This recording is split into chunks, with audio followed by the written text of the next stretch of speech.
Hey, folks. Hope you're all doing fantastic. Welcome aboard. Hope you're all having a lovely weekend thus far and a fantastic Sunday. Hope you're all staying safe and healthy with everything that's going on in the world. Thanks for hanging out today. Seymour Rutz, Emerson, Boki, David Dempster. Who else do we have? James 2, Jolly. All of you fine folks, welcome aboard. Hope you're all doing fantastic. Thanks for hanging out this afternoon. So, we're back in Samos. Once again, and this time we're actually departing from Samos. And this airport, of course, it's always super interesting.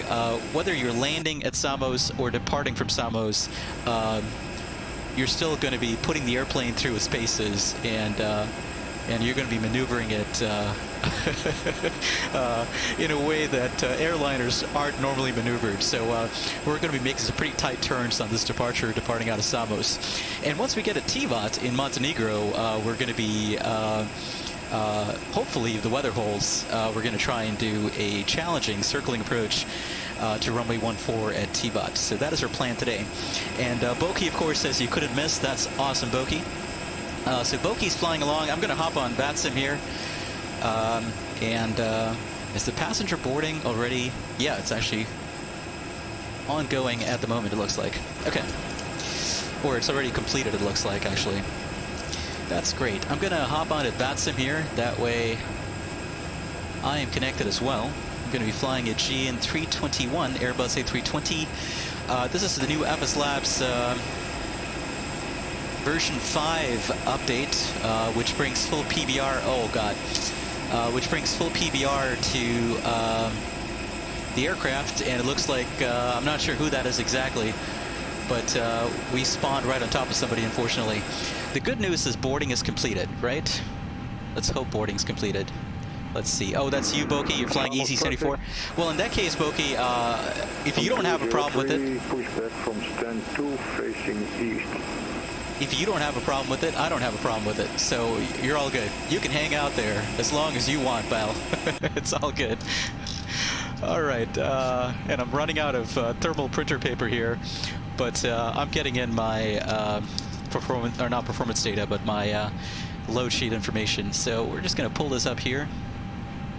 Let's go ahead and accept that. And let's go to init here. Let's make sure we get in our zero fuel weight CG, and we'll cross-check that. It's 53.9 on the zero fuel weight and 29.4 in the max zero fuel weight. That's fantastic. And let's go to ATSU and we'll request our performance data here. Perf request. Winds are still calm. Actually, winds are now out of the north slightly, but it's still calm. 0102 knots is essentially calm. Packs are off, runway 09 on the departure. That's what I'm planning, at least. Makes sense given the winds. Flaps 1 takeoff, and Mach 2 of 29, that's confirmed by the load sheet, and 58.9 on the estimated takeoff weight, that's confirmed as well. Okay, just make sure we got everything in here correctly. Packs off for departure,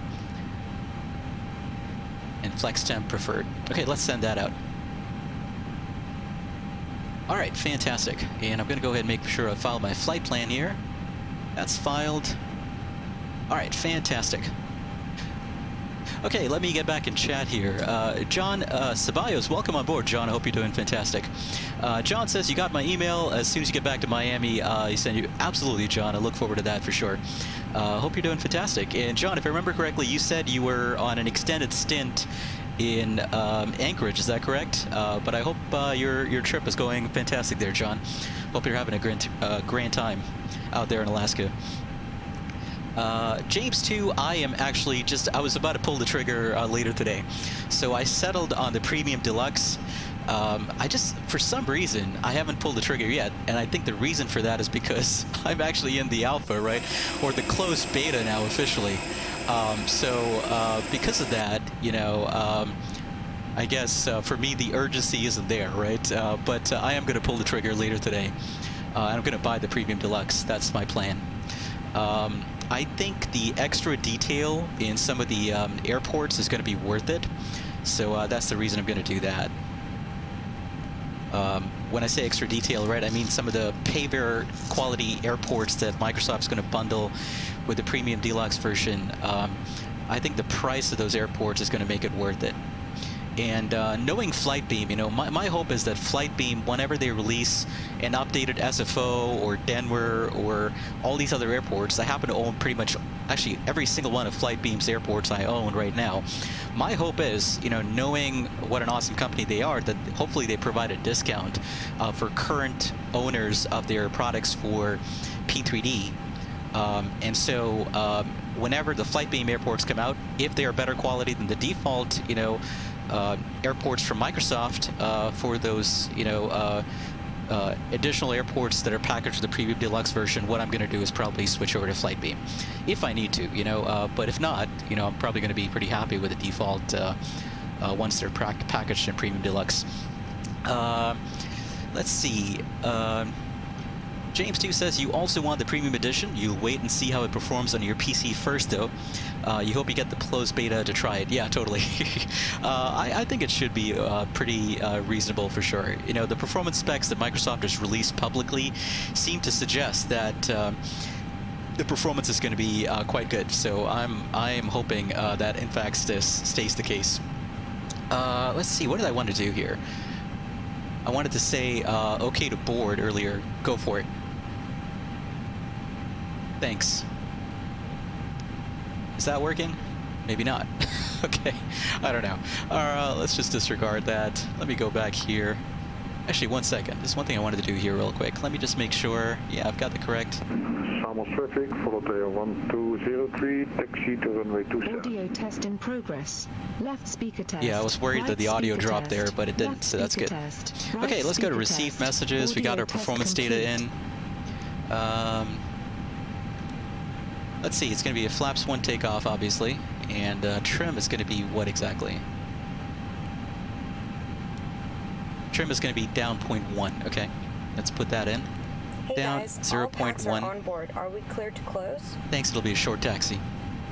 Thanks. Let me know if you need anything. Oh no, my co-pilot took that away from me. I need that window, bud. I need that page. But the co-pilot is to make sure to disconnect the ground shocks and all that stuff, so I'm going to let her do that. Okay, hopefully she's done with her CDU. Flight Sim, the only place in the world where you can pretend that you own both your CDU and your co-pilot CDU, right? Alright, and flight step is going to be 60 degrees on the takeoff. And let's see, what else? V-speeds, 129, 134, 138. Okay, let me get that in. And I'll catch up on chat while that's going on. And by the way, I'm going to have a little bit of a surprise for you. Hoping everything goes okay here, I'm going to have a little bit of a surprise for you during our departure brief. So I think I mentioned before, right? For those of you who've been following this channel, the past few live streams going back to like April and March, you probably know that I used to have this little window that would pop up, or not window, but this little box that would pop up on the bottom left of the screen that had my Chrome window, so that way I could show it sort of as a tablet, you know, and pretend it was a tablet showing, you know, what do you call it? Runway 27. Why is he taking off at 27? Oh, I guess it, yeah, I don't know. Anyway, well, actually, 27 makes sense, right? Because, yeah, I wanted to take off in 09 though, just because I think it'd be fun to take off toward that terrain there. Actually, wait a second. 09 is that way.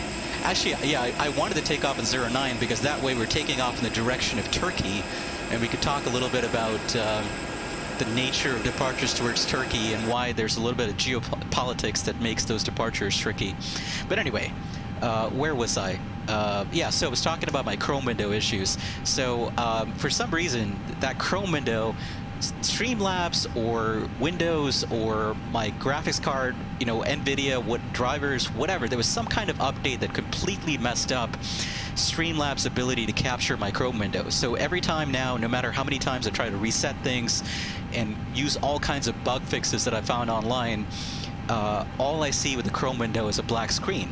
So that actually permitted me to do something kind of cool, which is figure out a way to bring my iPad on the screen. So let's go ahead and give that a shot and see if that works. It's going to be pretty cool if we can get it to work. 1 second. Let me just close off a couple of windows here that I don't need anymore. Get a little bit of performance back. And let's see if this worked. So hopefully my iPad is now showing on screen. Logstar, hey to you also. Hope you're doing fantastic, Logstar. Welcome on board. Marcus M, welcome to you as well. Hope you're doing fantastic, Marcus. Thanks for hanging out with us today. Okay, there we go. So my iPad is now showing on screen. So this way I can show you folks what's going on in terms of my departure briefing, etc. By just kind of pulling up my iPad and capturing my iPad window as well at the same time. So let's actually quickly talk through our flight plan today. So we're going to do the ORMOS 2 Bravo departure, right? We're here in Samos. We're traveling about 500 nautical miles northwest towards Tivat and Montenegro. Our alternate, should we need it, is going to be Dubrovnik, which is right there, just about 40 miles or so northwest of Tivat. So a nice close alternate there. But route is going to be ORMOS 2 Bravo, ORMOS, Hotel 59 to Nisos, Hotel 59 to PIPEN, Uniform Lima 609 to Mesta, Uniform Golf 618 to GIKAS, GIKAS direct to the, let's see, what is that VOR? Thessaloniki, we have the Uniform 130 airway to Aliko, and then on to Talas on to Tirana on to LASTI, and then we'll anticipate the LASTI 2 Charlie arrival if ATC is online and hopefully gives that to us. But that's what that looks like. That's what we're planning on. Boki says you're full and close. That's awesome. Michael Hartog, very good afternoon to you. Hope you're doing fantastic. Welcome on board, Michael. Thanks for hanging out with us today. Marcus says you're the Olympic 521. Awesome, Marcus. That is super cool to see folks bring back the Olympic colors on a flight out of Greece. That's super awesome. Boki says GSX don't work on it. No problem at all, Boki. You do what you got to do. I don't have a problem with that at all. I'm perfectly fine with this kind of weird arrangement. That's Boki right there. This is what true fandom means, right? Boki has decided to get super up close and personal. Actually, I did, because Boki was online first, but I signed on later. So that's what's going on there. It looks a little strange, but you know what? By flight sim standards, it's completely normal. Don't knock it till you've tried it, folks. All right, let's cabin crew arm slides and cross-check.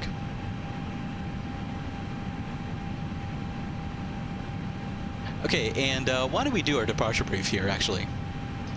Are you ready for the departure brief? Ready. Okay, let's pull up the weather here at Samos. 1 second. Whoops. Okay, all right. Let's pull up our takeoff data first. All right, this is going to be a standard left seat takeoff off of runway 09. With the takeoff flaps config 1 and flex temp set to 60 degrees. V speeds 129, 134, 138, and the weather at Samos, winds 0102 knots, ceilings and visibility okay, temperature 27, dew point 19er, and QNH is 1007. And we're located at stand 3 here, I think. Let's pull up the taxi route. So we're here at the terminal, and we're going to be taxiing to hold short of 09er via Alpha 2, backtrack 09er, flip around, and get ready for departure on 09er. During the departure, for any malfunctions before V1, such as engine failure, fire, loss of control, aircraft unsafe to fly, I'm going to call stop to recheck the takeoff, brake, exit off the runway if able, and advise ATC. Any malfunctions after V1, we're going to continue the takeoff and treat it as an in-flight emergency. I'm going to handle the controls and advise ATC, and you back me up with the ECAM memo action items. Pending that, we're going to be doing the ORMOS 2 Bravo departure today, off of runway 09er. The procedure is to turn right, climbing visually until intercepting the Samos radial 173. And then we'll proceed on the 173 radial to 4,000 feet, or 10 DME, whichever is earlier. Then right turn direct to the Samos VOR. Left turn on the 297 radial direct to ORMOS. So that's what that looks like on the departure procedure. And we want to cross Samos at or above 6,000 feet. Transition altitude is going to be 7,000 feet. MSA is 6,000 feet to the west, 5,100 feet to the east of the Samos VOR. And of course, the reason for this really tight, visual turn requirement on departure, try not to pay attention to whatever's going on there. There's some interesting things going on between these two airplanes. Try not to pay attention to that. Cover your eyes, kids. Cover your eyes. But the reason we've got this really tight visual turn on departure is because that terrain or that land that you see on the other side of the water there, that is Turkey. And Greece and Turkey don't have the friendliest relations in this part of the world. So essentially there's, and plus you've got, military traffic, military jets that are known to fly over that little part, piece of water between these two land masses. So in order to avoid penetrating Turkish airspace, you want to do a very, very quick turn to the right to avoid getting into their airspace. That's the reason for that. And obviously, the reason you have a tight turn on the other side, if you were departing on 27, is because you got that terrain right there. That makes for, in addition to these challenging departure procedures, it also makes for these extremely challenging approach procedures into Samos as well. So there you go. Okay, let me catch up on chat here. Lokestar, I did say hi to you earlier, right? But I hope you're doing fantastic, Lokestar.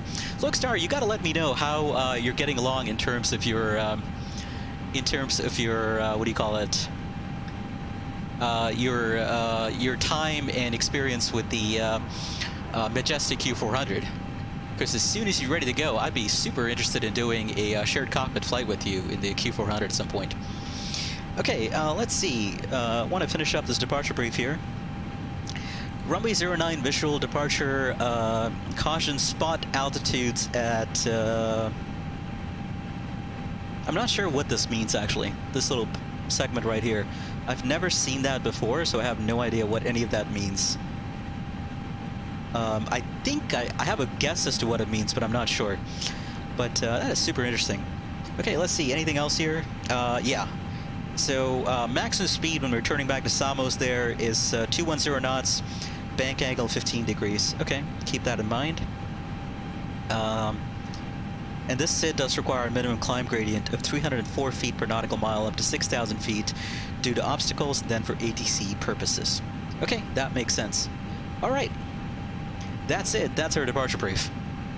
Any questions? I'm good. All right. Let me go ahead and hide away my iPad there. And I'm also going to stop mirroring my iPad screen. That way, not using up precious computer resources here. All right. Let's go ahead and go through our before start checklist here. Before start checklist. Cockpit prep. Completed. Completed. Gear pins and covers. Removed. Signs. On auto. Adheres. Nav. Fuel quantity. 5,000 kilograms. Takeoff data. Set. Barrel ref. QNH 1007 set. 1007 set. Down to the line. Okay, we're down to the line. Now, if I understand it correctly, I can just start my engines up here in the stand and taxi out, correct? Or should I push back? Not quite sure. Yeah, I could probably just taxi out here, actually. Just makes things easier. I just got to remember when I do that to remove the steering, or yeah, make sure that the pin is out, right? So that's something else we got to do. But yeah, let's go ahead and get our beacon on here. Below the line. Below the line. Windows and doors. Closed. Closed. Beacon.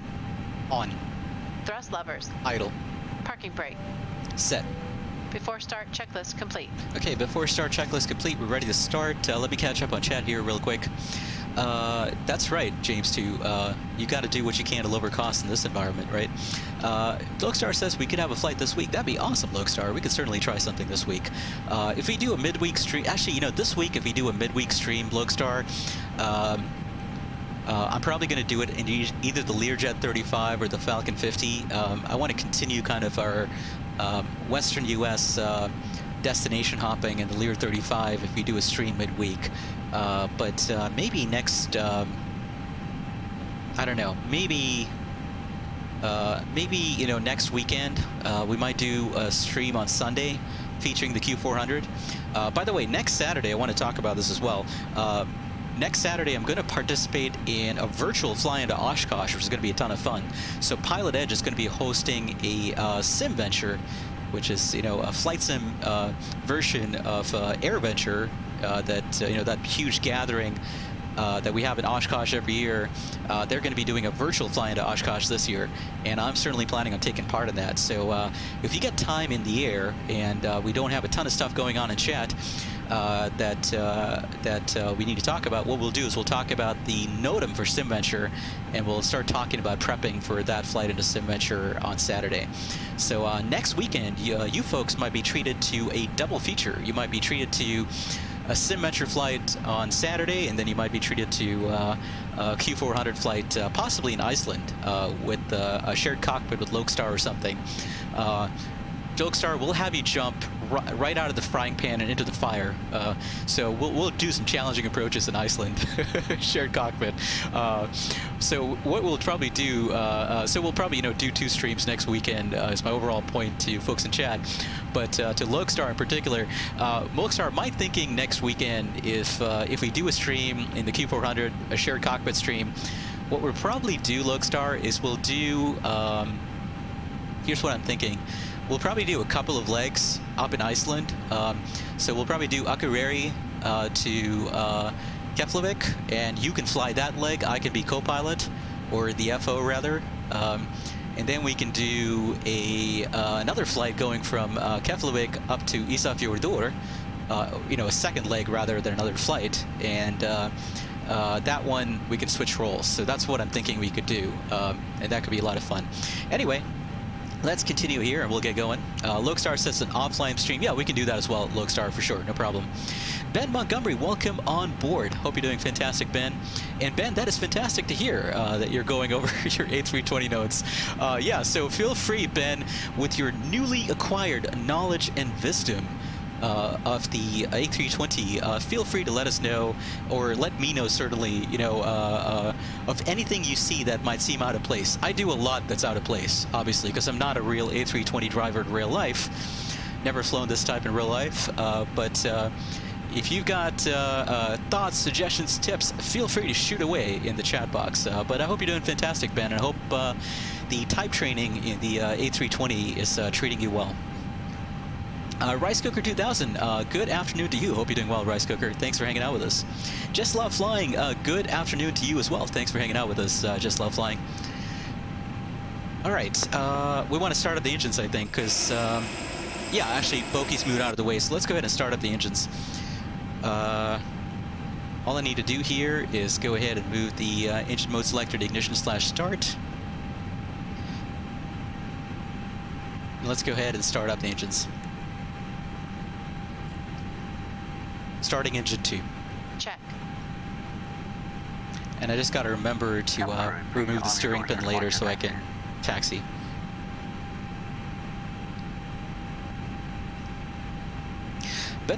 Ben Montgomery says, sure will do. Glad you're able to come on your stream this day. A week ago, been busy with the course ever since. Yeah, I can totally imagine there, Ben.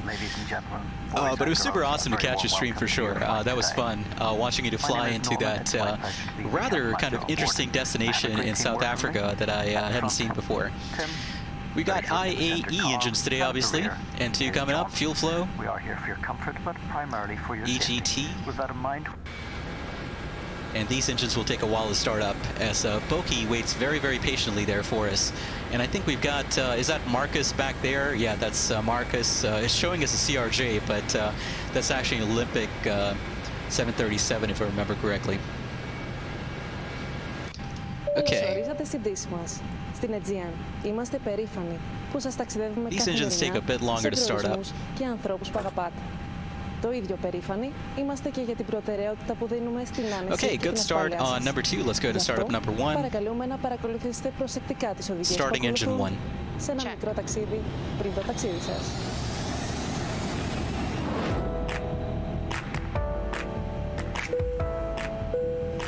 Please fasten your seatbelt while seated. It can And be we'll listen to the fastened safety and announcement here unfastened from like this. Aegean. It's one of the things I love about the FSLabs at all times, Airbus as turbulence is can occur you can install unexpectedly. these airline packs with these In the unlikely event with of a these, sudden loss of air pressure, what do you call 'em? oxygen masks will drop from the panel above with these your safety seat. announcements, etc. Remain seated and pull the mask All these towards cabin you. announcements, Press it rather. against your So that's mouth kinda and cool. nose and continue to breathe normally. You must fit your own mask first before helping others near Marcus you. M says you're actually a Q400. Oh, okay, gotcha, Marcus. Interesting. Okay. Yeah, Up Olympic introduced did by the operate crew. Q400s, right? Hold the So life that jacket makes sense. over But that's your pretty cool. head. Attach So the you're going to strap be to the bottom trailing front us there and for quite a hold while tight there, to adjust it to Marcus. your waist.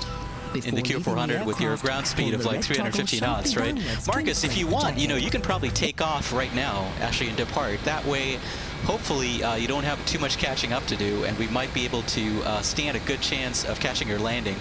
So if you'd like to, Marcus, my suggestion is to go ahead and depart if you're ready to go. There are Okay, 8 good start on number emergency 1 as exits well. on this Engine mode Airbus selector back to A320. normal. 2 exits at the front, APU bleed 2 at off, the rear of APU the master cabin, off. and 4 overwing And let window me make exits. sure that If you are I instructed to leave the aircraft urgently, illuminated strips on the floor will guide you to the nearest exit. In that case, make sure you the must steering leave. pin is removed. So To question, review should the these steering pin be instructions, set please or refer to the removed? safety card in It the should be seat pocket in removed, front right? of you. So if it says set, Please ensure that then your I'm good, mobile if I phones and remember all correctly. We're going to find out. electronic devices are We're going to either find out. switched off or set to flight After mode. start checklist. Anti-ice. Or any other Aegean flight is a non-smoking Boki flight. says your tillers are not working. Oh, I'm sorry to hear that, Thank Boki. you for choosing to fly with Aegean. Thanks for you, sir. Set and checked. ECAM status. Have a nice flight. Checked. Pitch trim. 30% set. Rudder trim. 0. After start checklist complete. After start checklist complete. Okay. All right. Boki, are you flying the FSLabs as well? So I think it's got to do with the nose wheel steering, right? That's my guess. It's got to do with the steering pin. But my issue is I've got that issue right now with the steering pin. I'm gonna, or I might have that issue. I'm not sure yet. Let's see. Clear left side. Clear right side. Check. Okay. Let me try taxiing out here. I'm just going to release the brakes. If I can turn, then I'll know I need to do the other thing with the steering pin. No, it works! It works! Hooray! Alright, and what do I want to do here? Because Boki is right there, and I want to get onto... you know what, I'll taxi down to the next one and hang a right, because I'm taxiing onto 09er for departure here. Samos traffic, Aegean 321. Taxiing to hold short, or taxiing to 09er via Alpha 3, backtracking 09er, Samos. Okay, let me catch up on chat here. Boki says you have to reload. Oh god, sorry about that, Boki. Boki says you're flying the Aerosoft Pro. Yikes. Sorry about that, Boki. Marcus M says you're just starting your props. Hey, no worries whatsoever. But that really sucks there, Boki. Hopefully we catch you back pretty soon. Because it'd be pretty cool to watch you land at Samos as well. Or not at Samos, rather, but at Tivat later. Because that is in your neck of the woods. Boki is actually from Montenegro, if I remember correctly. Montenegro, rather. Let's see, I wanted to go to Perth. There we go. Brake check. Pressure 0. Flight controls check. Ready. Full up. Full down.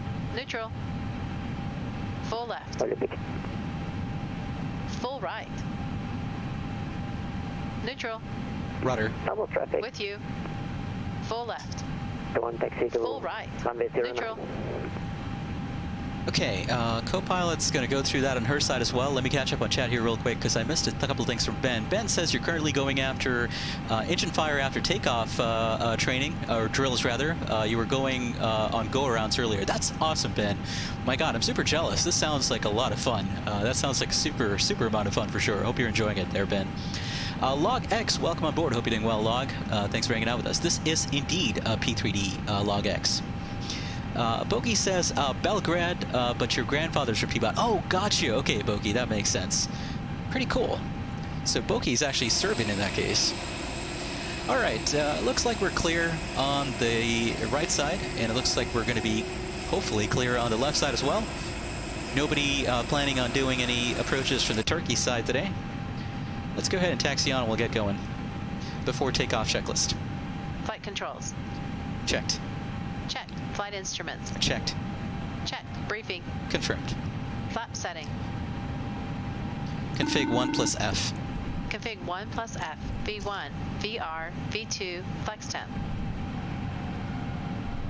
V speeds 129, 134, 138. Flex temp 68 degrees. V1, 1, 3, 2, VR, 1, 3, 2, V2, 1, 3, 3, TOGA, ATC, Set. ECAM memo, Takeoff, no blue. down to the line, approach path clear of traffic. Oh, I know why she said Toga actually, because I didn't set my takeoff speeds up here. That's kind of an important thing to do. Flex temp 61, Cabin crew, be seated for takeoff. 29. Got to do this all over again, which kind of sucks. 134. And I'm trying to taxi at the same time, so Factor I'm off. going to be slightly off center line there. Okay, I got everything in, I think. Below the line. Takeoff runway. Set. Oh, 09er confirmed.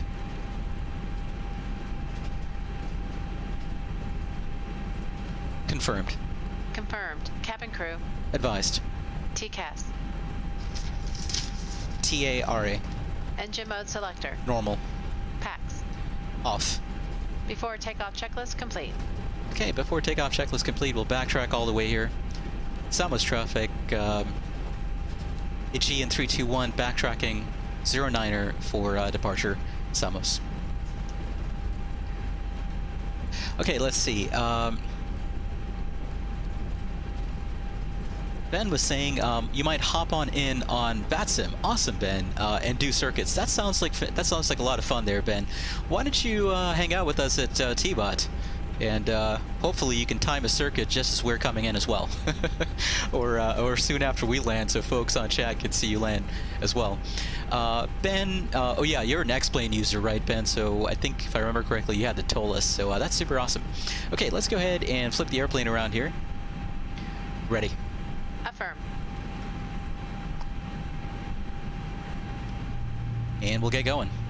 So once again, right, immediate right turn visually to intercept the 173 radial towards, correction, to intercept the 173 radial outbound from Samos to 10 DME. And at 10 DME, we can start turning back towards the Samos VOR, then on to ORMOS on the 279 radial. So that's what the plan is there. Okay, all set and ready to go here. Fully cocked and loaded. And let's see, I want to put the camera right about there in case we need it later. Takeoff. Check. Samos traffic, Aegean 321, taking off runway 09er, ORMOS 2 Bravo departure, Samos. Okay, let's set takeoff power here. And being a prop airplane pilot in real life, I always firewall the throttles, which is something I should remember is not a good idea in a in a jet. Okay. Thrust set. Man flags 60 SRS auto thrust blue. Check.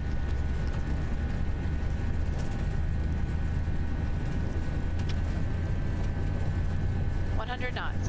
Checked. V1. Rotate.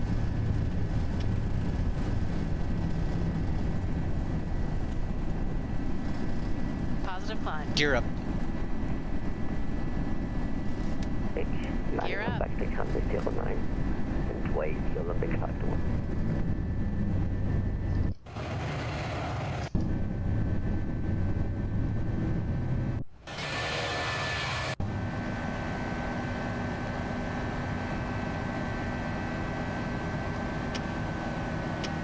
Thrust, climb, climb.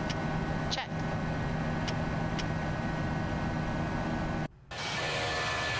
Beautiful views there on departure. We got that coastal village just to the east of Samos. That's beautiful. We had some static camera shots set up there earlier that look super awesome. Remember that smoking is not permitted at any time. We got Turkey off to the left side of the airplane there. That's the airspace we did not want to penetrate. From our selection of fresh food available today. All details can be found in your in-flight brochure. You can also purchase a selection of hot beverages together with drinks and gonna snacks. roll out of the turn here and intercept and join the 173 radial outbound from Samos. Flap 0. Speed check. As we join you in the Flap 0. Okay, let's get the autopilot on there. Coming up on green dot. After takeoff, climb checklist. Landing gear. Up. Flaps. Retracted. Pass.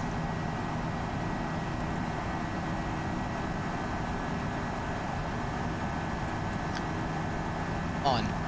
Down to the line. Okay, we're down to the line. What I'm going to do here is roll my altitude selector up to my cruising flight level of 380. Make sure that didn't reset the cruise altitude there. That would suck. Okay, we're all good. And I think the maximum speed at 10 DME is 210 knots, which is the reason we're kind of climbing out at a slower airspeed here. That's fine. Andrew did too. There's no ATC. We're flying on VATSIM. Nobody's online right now.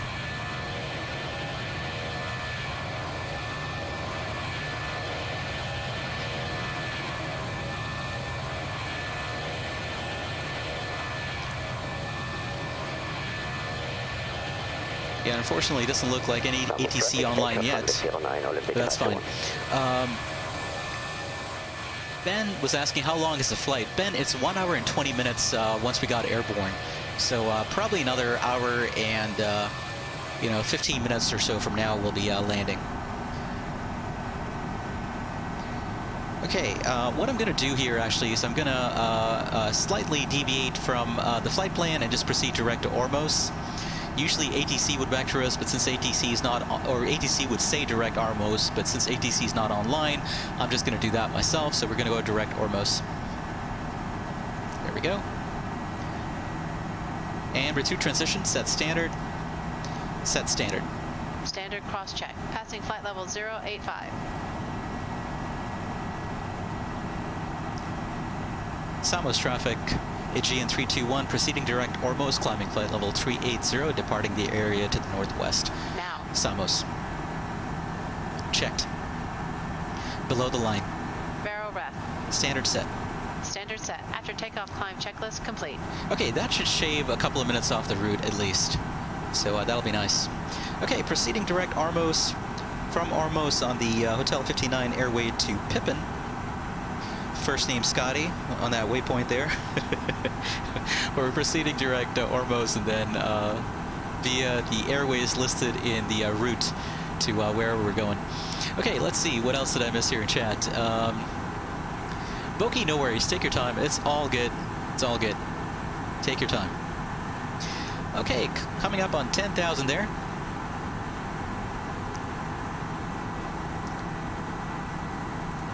I love these internal ChasePlane cinematic camera views that have been introduced with the new version of ChasePlane. Confirm.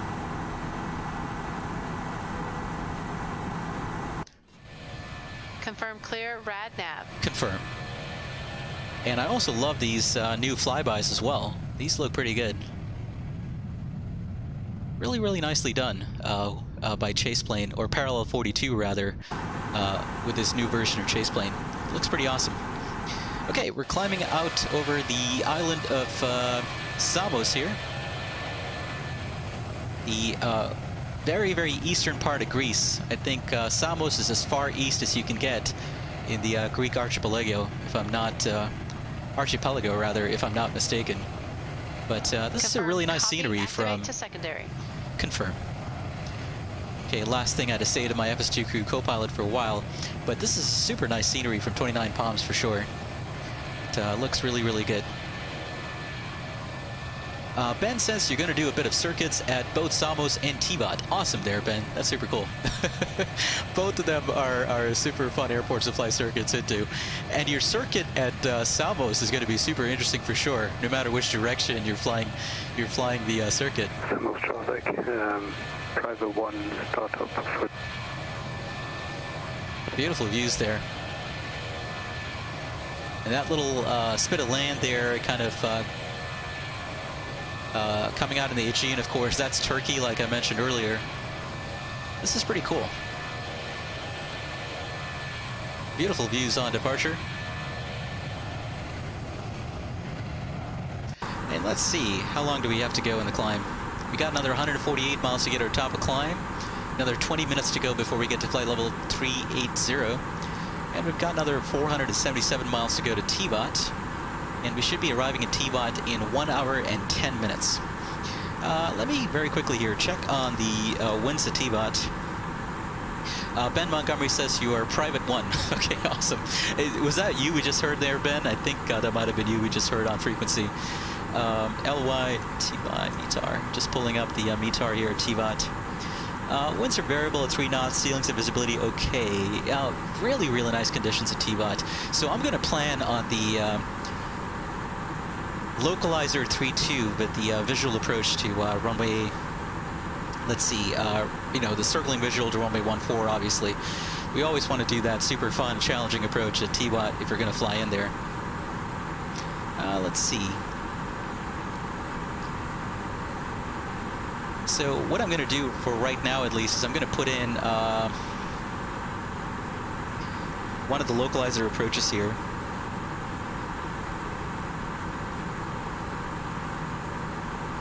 Let's do the localizer Zulu 3.2. And vias, no via, temporary insert, LASTI to GOSET. What I want to do is get rid of that and get rid of that as well. There we go. That looks good. Temporary insert. And one other thing I've done, of course, is I've set up some custom waypoints, right? So that some pilot waypoints, so that you know, we can do that circling visual approach. The only question is, are these waypoints actually going to work with this particular approach? You know, let me try something here just a little different, because I was having a little bit of trouble with this earlier. I'm going to try the localizer Yankee 3.2 just temporarily. Let's put that in. LASTI, GOSET, TV 301, TAZ. Okay, and let me try this now. D3.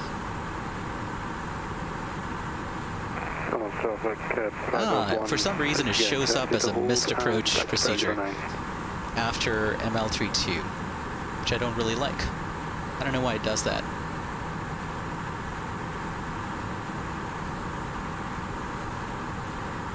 Let me try something different here. Let's do ML32.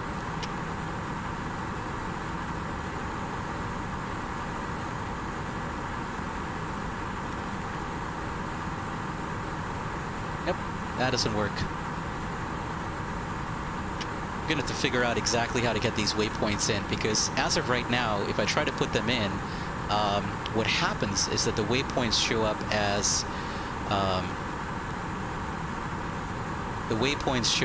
a you know, the custom waypoints that I put in show up as part of the missed approach procedure, whereas I want them to show up as part of the flight plan. Castillo's, no worries, welcome on board, hope you're doing well. LogX says, can I change the performance criteria of the aircraft as you're using P3D, for example, roll rate? I'm not sure I understand that question, LogX. Do you mean, are you trying to imply the do you mean the sensitivity of the flight controls? Can I change that? I mean, there's a way to adjust that in the P3D settings, if that's what you're referring to. But I'm not sure if you're, if you mean something else by that question. But if you mean the sensitivity of the flight controls for your joystick or yoke or whatever it is you have hooked up to your system, yeah, there's a pretty easy way to do that in the settings configuration for prepared.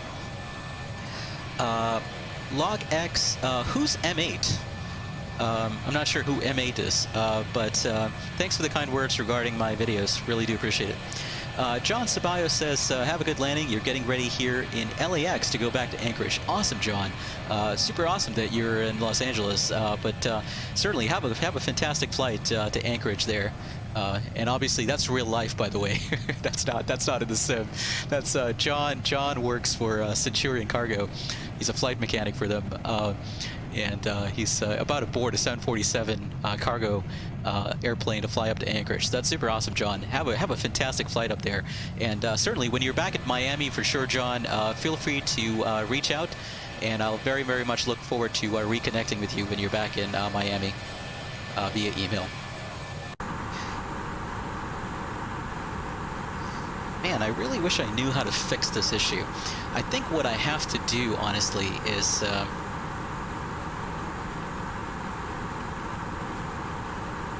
Actually, let's try something a little different here. Let's try D3 there. Aha, okay. Let's try D4 there. And let's try ML32 prior to D3. Okay, let's see if this works.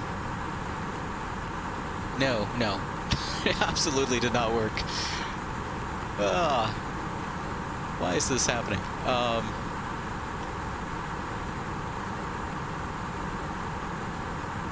Actually, you know what? I actually have a better idea. So, for those of you wondering what the hell is going on here, let me show you. This is what's going on. I'm going to mirror my iPad screen once again. I'm going to pull up my approach plates for the approach at Tivat that we're looking to do. Let me go ahead and show my iPad window on screen once again. Okay, so this is what I'm trying to do. So my iPad window hopefully should be showing on there. No worries at all, James. We'll see you later. Log X. Hey, no worries, Log. I was confused by that. Okay, that's a super shorthand. That's kind of confusing. But no worries at all there, Log X. And James, no worries at all. We'll catch you later. Hopefully my iPad is now showing on screen. Oh, I know why, actually. Okay, so this is the localizer Zulu runway 32 approach, correct? So essentially, LASTI onto GOSET. GOSET is going to be the point at which we join this approach. Onto the Tivat NDB. We'll intercept the localizer rather, and then go down a 3.2 degree glide path to the MDA. For circle land, the MDA is actually 2,100 feet, so we're not going to be descending for too much time. And then we're going on to this waypoint that's 3DME from the Tivat BOR, the Tivat localizer on the localizer course, right? So what I want to do is, and then once we get there to 3DME, what we're going to do is do the circle to land to runway 14. So let me show you that real quick. Okay. So 3DME, we're going to hang a left on a 296 degree track to 3DME. This waypoint here, D3.0, is 3DME from the localizer, I believe. Anyway, the point is, it's the nomenclature here, the naming of these waypoints is kind of confusing. But anyway, that D3.0 waypoint, that's what I have programmed in here as, let's see, I want to go to my data pilot waypoints page here. That D3 waypoint, that corresponds to that D3.0 that you see there, that waypoint. And then D4 corresponds to that other waypoint, right? So this is how I have things set up. I have D3.0 from ML32 on a 296 bearing for 4.7 miles, right? So that's what that 4.7 is. That's the distance from 3DME from the localizer to D3.0, that waypoint there. And then waypoint D4.0 is D4 here in my stored waypoints. That is on a 315 bearing from D3.0, 1.5 miles away. I mean, of course, we're going to be flying this visually. The way we fly this visually is we look for this little, essentially, mountain that's jutting out, right? So we fly directly towards the, the edge of that mountain. And then we turn right 315 once we're over that little piece of land there. And once we're pretty much right at the coastline there, the shoreline of the Bay of Kotor, that's when we start our very shallow banked, relatively shallow, it's about a 15 or 20 degree banked right-hand 180-degree turn back to final. So that's what that looks like. So what I need to do here, and then I've got a third waypoint here, which is 1.1 DME from the threshold. That's the point at which we want to roll out on final. We want to roll out on about a 1 mile final to 1-4 Tivat. So that's what that one looks like. So what I want to do is I want to create a fourth waypoint here, a fourth custom waypoint, and let's call this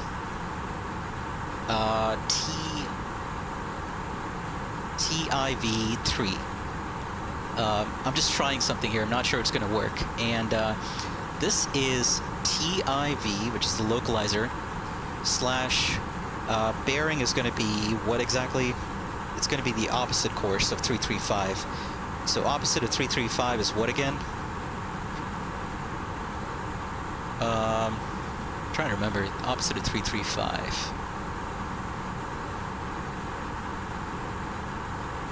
Hey, Boki, no worries at all. It's all good. It's all good.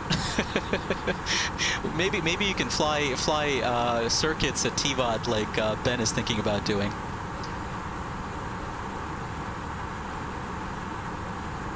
Alpha Royale says load the runway at the other runway at the secondary flight plan. I could do that there, Alpha. That's another option too, for sure. One option simply actually is to just do this, which is actually it's pretty straightforward. You know, another option, yeah, like you said, is to load a secondary flight plan. You can certainly do that as well. I hate these discos that show up for no good reason. That's certainly another option as well. And that way we can go from ML32, right, onto the other one. Yeah, why not? That's not a bad idea at all. Good suggestion there. Let's see.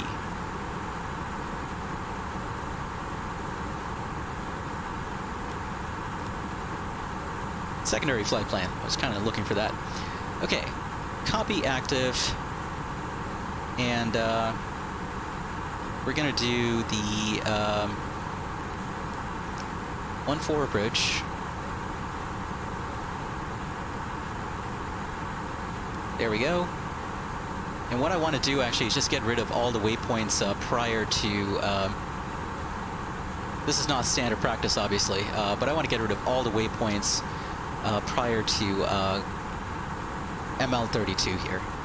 So let's get rid of all the stuff in the secondary flight plan. But Alpha Royale had a pretty good suggestion there. Okay, and what I'm going to do here is I'm going to put in ML32. Right, there we go. Then I'm going to put in, what's it called? I'm going to put in D3. There we go. Then I'm going to put in D4. Then what I'm going to do is I'm going to get rid of the CF here because I don't need that anymore. And then I'm going to put in runway 1411, which is my custom waypoint that has me roll out 1.1 miles from the threshold of 14. So there we go. Okay, so hopefully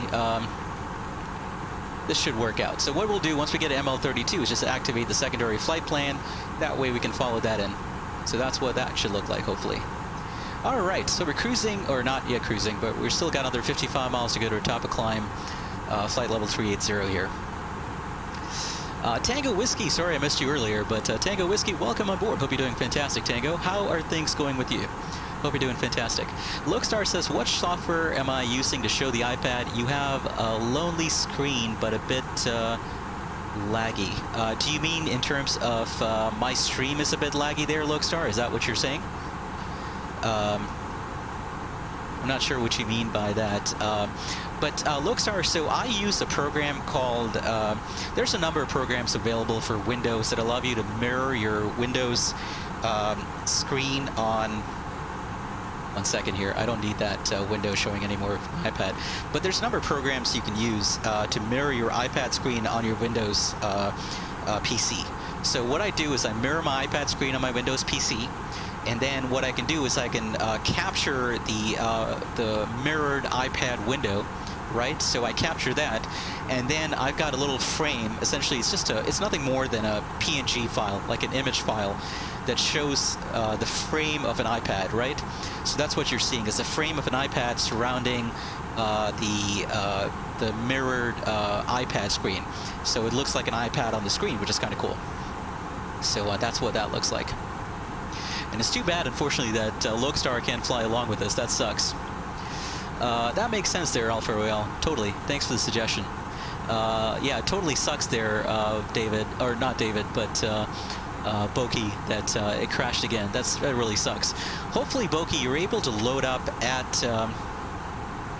hopefully, Boki, you're able to,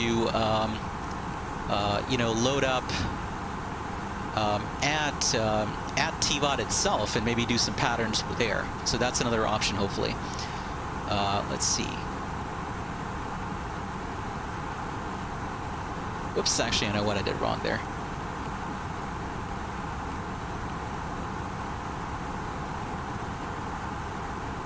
Yeah, so that's also a pretty good idea there. Whoa, yeah. That's also a really good idea there, Alpha Royale, for sure. Although, it's not really working the way I wanted to. But that's not a bad idea at all. And I want to be probably at about 1700 by the time I get to D4 there. So I'll put that in as well. I mean, this stuff, you know, I'm going to kind of do manually, obviously, anyway. But that's fine. That works. Okay, let's go into some cinematic camera shots here. Let's get some background music going.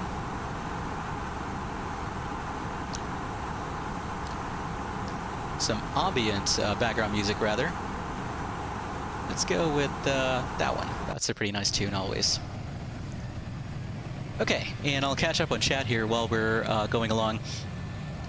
Ben says, you're going to do circuits till I am down in Tivat. Give me a call in Unicom very close. Sure will there, Ben, absolutely. And hope you have fun flying those circuits at Tivat for sure. Lokestar says you meant yours is a lonely. Yours is you meant your software that you use is called Lonely Screen, but it's a bit laggy. That's why you asked what software. Oh, gotcha, Lokestar. I use a program called 5K Player. It is also laggy, to be honest with you. You probably saw there was a bit of a lag, you know, when I was trying to move this, you know, move the. You know, zoom in on the charts and kind of move them around, things like that. Mine is also kind of super laggy, to be honest with you. So unfortunately, that is a bit of an issue. It's still a bit of an issue, even with 5K Player. I think it depends on your system a little bit too, but I'm not sure. Whenever, you know, I have a whole bunch of stuff going, right, like at the same time, like streaming and mirroring my iPad screen, my performance can drop a little bit. So that's a little unfortunate, but hey, what can you do?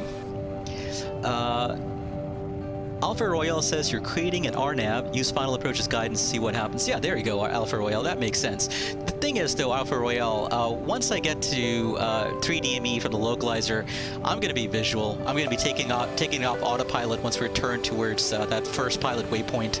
And we're going to be flying visually anyway, so it's just there for a little bit of added guidance, you know, on the screen. That's really all it is. It's just there for some added guidance. And it's something, you know, Boeing pilots don't do this too often. You know, I've noticed this is something that is Airbus pilots with all their obsession with automation and making things super convenient and easy to deal with. Airbus pilots do this a lot more. In reality, though, what I could just do was just, once I get to the missed approach point, just go ahead and start turning left to a heading of about 29 or 6. You know, or whatever it is. It's a visual approach, right? It's a prescribed track, so it's a recommended, you know, path. It's not a required track. It's not like an RNAV or an instrument approach, right, where you have to fly the track within a certain degree of accuracy. In this case, you're flying essentially towards this this mountain, and then once you get you know, like to a certain distance away, then you start turning towards the coastline or a 315 heading, and then once you get to the shoreline, you start your full 180-degree turn back. So it's just there for, you know, a little bit of added guidance to help us out. That's really all it is. Okay, so this is all good right here. Coming up on flight level 380 here. Let's see, we're continuing up over the Aegean Sea here. What island did we just pass? We're passing just to the east of Scapellos there. Skiathos is not too far away from where we are. If we need to divert for any reason, we can divert to a very fun, challenging approach to fly into at Skiathos. But we're fine, we don't have to do that. And we're continuing up to pass just south of Thessaloniki. Then we're going to continue up into Macedonia, back over into Greece, over Tirana, out over the Adriatic Sea, towards Montenegro. So that should be a lot of fun. Okay. Let's see. Alpha Royal says, if you were in real life, you must have the visual aroma to continue. Yeah, absolutely. There you go. Mitchell Hartog, welcome on board. Hope you're doing well, Mitchell. Mitchell says, you really miss Flight Simulator. Well, hey, you don't have to wait too long for that to come back into the world, right? August 18th is when Flight Simulator will be making its glorious return to the wild. So that should be a lot of fun when it comes out on August 18th. Really looking forward to that. I'm probably going to be doing a lot more VFR streams, which fits in better with the kind of flying that I do in real life, right? So I'm probably going to be doing a fair amount of tailwheel flying in the X Cub and the Savage Cub as well, in the new Microsoft Flight Simulator, and doing some streams featuring those fantastic aircraft in the new Microsoft Flight Simulator when that comes out. But boy, I'm really looking forward to it as well. Yes, totally there, LogX. Absolutely, I'm going to be getting it, just like anyone else. I think I'm definitely going to be getting it. Okay, we've got a little bit of a lull in chat here. We're at flight level 380. We've got another 319 miles to go to Tivat, and we've got another 211 miles to go before our top of descent. About another half hour to go to our top of descent. So here's what we're going to do. We are going to...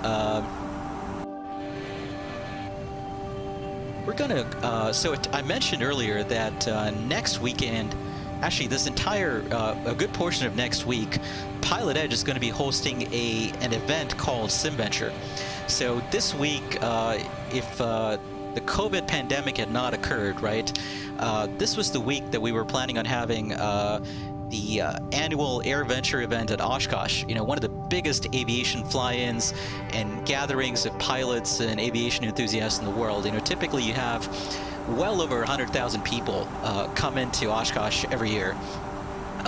You know, people of all ages and backgrounds, all of whom are brought together by a common interest in aviation.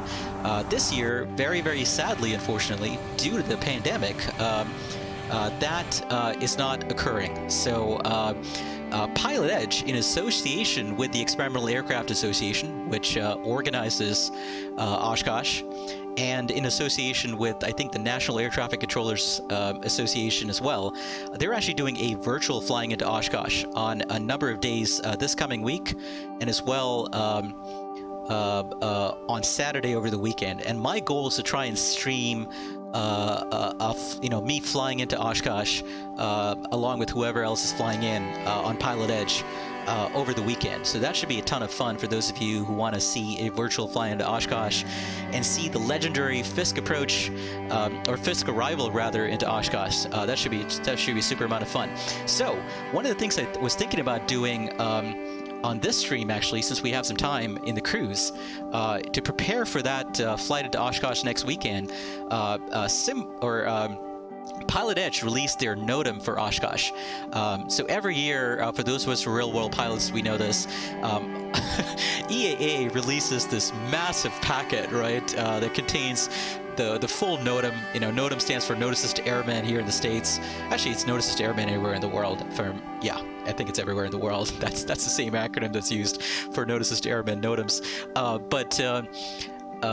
EAA releases this massive packet of briefing. Essentially, it's a briefing document, you know, with all the notices to airmen for how to fly into Oshkosh and do it safely and comply with all the rules and procedures. And it's super unique and super interesting. So Pilot Edge decided to release a similar NOTAM for the virtual fly-in at Oshkosh. And I was planning on taking a look at that real quick here. So let's pull that up. And actually, let me pull that up here on... Let me see if I can pull that up on my iPad. And we'll do a screen mirror thing here. Actually, this could work. We'll just pull it up on my iPad. So once again, I want to make sure I'm screen mirroring, so let me do that.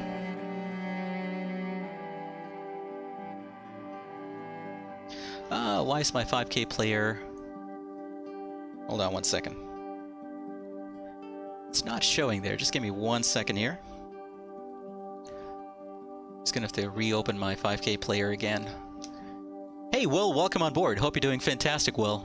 Thanks for hanging out with us. We were just talking, Will, about Oshkosh and a virtual fly into Oshkosh this coming week and next weekend on Pilot Edge. So you're by the way, Will, I don't know if you have a Pilot Edge subscription, but there's actually a trial available on Pilot Edge for 2 weeks, and I think if you're part of that trial, you can still do a virtual fly into Oshkosh if you want on one of the days that they're hosting this event. Okay, so what I'm going to do here is I'm going to pull up my iPad window. There we go, and let's talk through this this event and the NOTAM here for this. By the way, how is the stream doing in terms of what's going on there? Let's see. Anyway, Mitchell Hartog says you've been busy upgrading your PC over the last couple of months. Just didn't have time to fly. Yeah, totally understandable there, Mitchell. Lokestar, yeah, totally. It's not my specialty. You know, I've been a powered pilot a lot longer than I've been a glider pilot. So I have a lot more hours in powered airplanes than I do in glider airplanes, in glider aircraft. But, you know, I do love flying gliders as well. We'll certainly do a flight in Condor at some point. In fact, if we have some time after this flight, what we could do is very quickly hop into Condor, and I could give you an introduction to Condor. I'm not sure I'll have time right after this, though, to be honest with you. But if I have time, we'll do it today. If not, we'll do it after our Oshkosh stream on Saturday. Yeah, but I definitely need to do a flight on stream in Condor as well and give you folks an introduction to Condor, because it's a super awesome program. You know, I think it's super awesome. You'll certainly like it. And yeah, we'll do a flight in Condor for sure. Okay, let's talk about SimVenture here. So this is the event I was talking about. They're calling it the Spirit of Aviation Week. This is obviously the week that AirVenture Oshkosh would have been held, this coming week. And it's super sad it was not happening, but it's super awesome that that Pilot Edge, in collaboration with the EAA, is going to be doing a fly-in, a virtual fly-in here. And I remember, if I remember correctly, even Flight Shops had a video coming that came out recently where he was planning his flight into virtual Oshkosh as well on Pilot Edge. So it's gonna be super fun having all these folks taking advantage of this event to get their Oshkosh fix in this year, if not in real life, obviously, at least virtually. But this is a schedule of events. Obviously, the stuff that's going on during the week, it's not going to work for me because, well, I could maybe do Friday afternoon, but I still don't think it's going to work. You know, I don't want to take time off on such short notice. So, yeah, the only option for me really is Saturday. So Saturday, the virtual fly-in is going on from 1 p.m. Pacific time to 5 p.m. Pacific time. So I'm probably going to have a stream starting at about 12 p.m. Pacific on Saturday. That way, by the time we fly into Oshkosh, the time, you know, we should be arriving just as the event starts on Pilot Edge. And actually, let me... yeah, so David Dempster was asking, will I be flying from my home field? David, that's not possible because obviously it's on the west coast of the United States, and I'm planning on flying a Beechcraft Bonanza into, like actually a V-tail Bonanza, pretty old school stuff. I'm planning on flying a V-tail Bonanza into this event. So there's just no way, unless we do like a 24-hour stream, right, for me to make it all the way from the Bay Area to Oshkosh. So what I'm going to do actually is I'm planning on flight from Chicago Executive Airport. So we'll fly out of Drzeki's Chicago scenery. So we'll fly from Chicago Executive in the V-tail Bonanza up to Oshkosh, and it should be about a 1 hour, maybe 1 hour 30-minute flight. And I'll talk through kind of what that looks like on Saturday. But today I wanted to talk about the procedure once you actually get to Oshkosh itself. So there's a free scenery that they've made available that has all the required landmarks and also the very, very famous dots on the runways that they want you to land on because there's so much traffic. But let's take a look at the NOTAM here. So this is pretty cool. You know, I just looking at this, I get this overwhelming sense of nostalgia, right? Because this is so similar to the NOTAMs you get from the EAA for Oshkosh every year, and of course Pilot Edge deliberately made it that way. And Alpha Royale was saying smooth in terms of sim. That's awesome, Alpha, because I'm getting these alerts every once in a while from my what do you call it? From my YouTube stream analytics thing, telling me my connection is dropping or something like, or my connection frames are dropping or something like that. So anyway, David, yeah, I answered your question, right? So I'm sorry I missed your question earlier, but we are going to be flying the V-tail Bonanza from A2A into virtual Oshkosh. Will Dewey says, it sounds awesome. Maybe come close to flying in for real. You look into it. How have I been? I've been flying much. I've been doing great, Will, as best as one can given everything that's going on in the world. I got in a little bit more flying time this past week, midweek, which is kind of fun. But honestly, it really sucks. I haven't been flying as much as I normally would, especially over the summer. Summer is such a great time for flying. The weather is nice. The conditions are great for flying. And usually, usually this time, summertime flying means, traveling to interesting destinations, spending a lot of time at the glider port, doing a fair amount of gliding over the summer. And unfortunately, this year is just not the same, especially with things kind of going back up in a number of states in terms of the number of cases and everything. We're going back into lockdown mode in a lot of different places. So unfortunately, not as much as I would like to. How about you, Will? How's your flight training going? Have you resumed your flight training yet, or how's that going? Okay, but here's the NOTAM, right? So the NOTAM spells out all the things about this event that are unique to this event. So here's something talking about the differences from the real world AirVenture event. This kind of sucks. I'm not the biggest fan of this, but I can understand why they're doing it, because in order for everything to work out, they need perfect VFR conditions. So I can understand this. I'm not barely the biggest fan of it, though. So all pilots must set clear skies preset and use an altimeter setting of 29 or 9 or 2. Okay. And all aircraft must make at least one circle around Green Lake. We'll talk about that in a second. NOTAM designates runway turnoff, instructions upon landing. Oshkosh North and South Tower frequencies are the same for arrivals and departures. Different frequencies for departure in the real AirVenture versus Pilot Edge were the same. Pilot Edge says VFR only. Yeah, that makes sense. Pilots may land depart at any time during the published event times. There are no specific departure arrival times, as well as many times when the airport is closed at all GA traffic due to air shows. Makes sense. There's no virtual air shows here in Pilot Edge. For Oshkosh, it's just sort of a fly-in.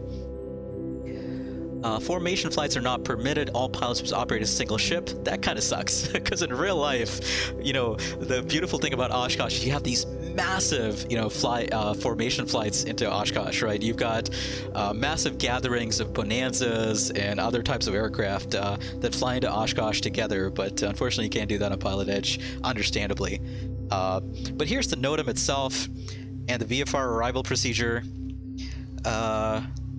Let's skip through a lot of the pre-flight planning. Actually, let's talk about one thing here.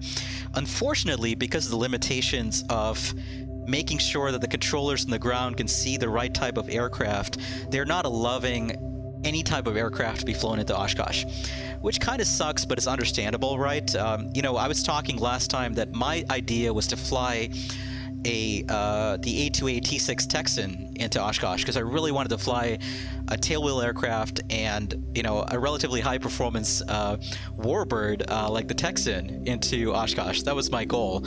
But unfortunately, the Texan is not listed as one of the aircraft that's permitted to be flown into Oshkosh here. So I just picked the Bonanza, since that was available here. Yeah, it kind of sucks. So no warbird park, no opportunity to taxi into warbird parking. I'm having a hard time pronouncing that. No opportunity to taxi into warbird parking next weekend, unfortunately. But we are going to fly the Bonanza in. Okay. we can depart from anywhere, basically is what this says. Any airport and fly to Oshkosh. The coverage area for Pilot Edge is only the western half of the United States. So we're going to be flying in from Chicago. So Chicago, essentially, Chicago Executive, it's officially a Class Delta towered airport in real life, but there's not going to be any coverage at Chicago. In Chicago, there's not going to be any Bravo or Charlies or anything like that. So we're going to be treating it as completely uncontrolled airspace all the way until we get to Ripon for the Fisk arrival. And it says here, all aircraft must fly the Fisk VFR arrival into Oshkosh beginning at Green Lake or Ripon. Details below. And pilots can easily locate Green Lake by navigating to the Ripon waypoint. Green Lake is located 4 miles west of Ripon. Okay.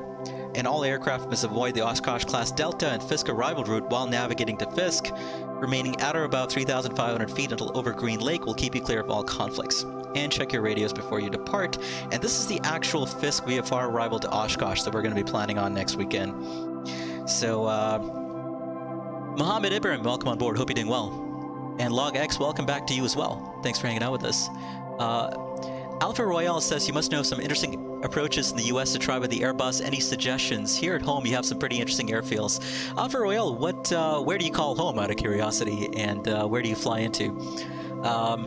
So here in the States, right, the approaches that I could recommend, obviously, are if you're talking about challenging approaches, you've got the river visual to Ronald Reagan Washington National Airport in the Washington, D.C. area. So the river visual approach to DCA is a lot of fun. In the New York area, you have you've got a trifecta of challenging approaches. You've got the Parkway visual into JFK, you've got the Expressway visual into LaGuardia, and you've got the Stadium visual into Newark. So you've got a lot of fun, challenging approaches in the New York area as well. And then if you go out west, you've got the Four Stacks visual approach into Burbank. That's a lot of fun in an Airbus, actually any type of aircraft.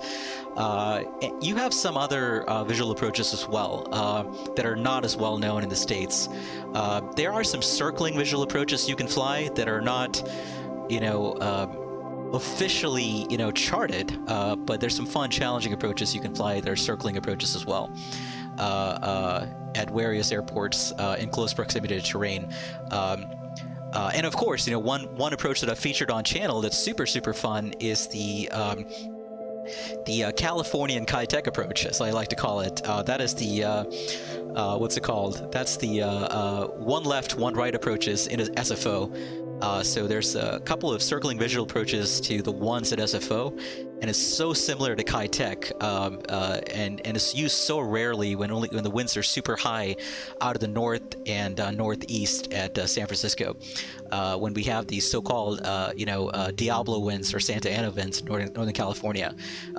Usually around fire season, right? But when we get those winds, which happens super rarely, and those winds are really, really gusting, it's only happened, I think, once in a few years, so it only happened, once this year, actually. It only happened back in February, I think. But that's a super fun approach. It's like Kitech, essentially. Okay, anyway, Alpha Royale says you're from Colombia. You want to try Burbank. Yeah, totally. Yeah, and you have a lot of fun approaches into Colombia for sure there, Alpha. We actually did a stream last week doing an approach into Palo Negro up in northeastern Colombia, and that was a lot of fun. And coming up soon, either midweek or maybe sometime in the next couple of weeks, we'll fly from Palo Negro to Pasto on stream, which should be a lot of fun. But anyway, coming back to this, and actually let me check here on my top of descent. We got about 90 miles to go, so we got a little bit more time to talk about the NOTAM here. So with Fisk VFR approach, or arrival to Oshkosh rather, Green Lake at or about 3,000 feet. We're going to listen to the ATIS on 125.9.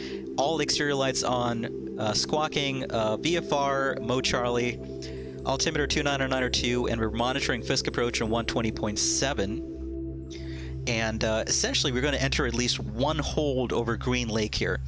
So we're going to enter a counterclockwise hold over Green Lake, coming in at a 45-degree angle from whatever direction we're coming from. We're going to be coming in from the south, because we're coming in from Chicago. So we're going to be coming in from the south, about a 45-degree angle, and we're going to enter, you know, this hold. Of course, we're going to be keeping a careful eye out for other traffic, and the goal the goal in entering this hold over Green Lake is so Oshkosh, right, is such a busy event in real life. You've got hundreds and hundreds of aircraft flying in, and there's no way for ATC to control all those airplanes. You know, the frequencies are just going to be far too busy, right? If you're trying to control all those aircraft and waiting for them to give you a read back and things like that. So this hold over Green Lake allows you as a VFR pilot, right, to essentially gain adequate separation from other VFR traffic on your own. So that's the reason you're entering this hold. So the goal in entering this hold is to enter a half-mile in trail behind any other traffic that's headed up to Oshkosh. So we're going to enter the hold, and at 1,800 feet, at 90 knots, and once established in the VFR holding pattern, adjust speed as necessary to space yourself half-mile on trail of aircraft at the same altitude, 90 knots, 1,800 feet. If you're unable to maintain 90 knots, it should be okay in the Bonanza, I think. It's been a while since I've flown the A2A Bonanza, but I need to look into it again. But then you got to be at 135 knots at 2,300 feet. ATC, like I mentioned, has no jurisdiction over Green Lake. Looks like we've got a call on VPilot here. Let's see. It's Private 1. Ben Montgomery is actually calling us. Ben says, hey, it's Ben. Hope your flight is going well. Just doing some maneuver circuits as we await your arrival. That's awesome, Ben. Thanks for that. And, it looks like we got Adria Center online, actually. So Adria Radar is online. I'm not sure if I'm anywhere near Adria airspace yet, but once we come into their airspace, that's going to be super cool. We're going to have full ATC coverage for the approach into Adria, which should be a lot of fun. Okay, that's awesome. And I see we've got Eurocontrol West online. So should we be contacting Eurocontrol West? Actually, that's Eurocontrol West, right? So I'm not sure if they control this airspace. Anyway, we'll get back to that later. Let me get back to the NOTAM here. So like I mentioned, ATC has no jurisdiction over Green Lake, so pilots are responsible for getting themselves within, you know, adequately spaced half-mile in trail of other aircraft. So upon reaching the eastern edge of Green Lake northeastbound, if you're appropriately spaced, then you can proceed on to Ripon, or Ripon rather. So Ripon is a small town, essentially, just northeast of Green Lake there. If the spacing is less than a half mile, we're going to begin another counterclockwise lap around the lake. So depending on how busy it is on Saturday, right, hopefully we don't have to do multiple laps in the hold, but if we have to, we have to. It's no big deal. The important thing is to fly in there safely with adequate spacing, because if you're not adequately spaced, what's going to happen is once you get over the railroad tracks, you know, ATC is going to tell you, hey, get back in the hold, right? Because you're not adequately spaced. So adequately spacing yourself is important, because that way you're at least giving yourself a better chance of making it into Oshkosh in your first try. Okay, so we're going to proceed to Ripon at 90 knots, 1,800 feet. If we need to, we'll utilize full flaps. We might have to use a notch of flaps in the Bonanza. But once we're inbound over Ripon, essentially over the rail, you know, over the tracks there, we're going to sequence ourselves single file with others who are the same altitude. If you're too close, make a left turn, circle back around to Green Lake to try again. Hopefully we don't have to do that. And in order to proceed inbound from Ripon to Fisk, you must be at least a half mile in trail of the same altitude aircraft ahead of you. These will be treated as two separate streams. So essentially, if you've got somebody at 2,300 feet who's less than a half mile in front of us or in trail, we don't need to worry about them, because those are treated as completely separate streams. So that's at least good news. We're going to be approaching essentially these silos over Ripon. And FSX will only draw the railroad tracks. Okay, that's another thing that's good to note. So Pilot Ed has done a masterful job with this NOTAM, actually. They've pointed out the deficiencies in the default scenery, and they've actually pointed out exactly what the default scenery looks like, so we don't get confused when we actually do this thing for rail. When I say for rail, I mean rail in the sim, obviously, right? So that's kind of nice of Pilot Edge to put all this information in the NOTAM. Okay, this is all good to know. Essentially, right, once you get over the railroad tracks, or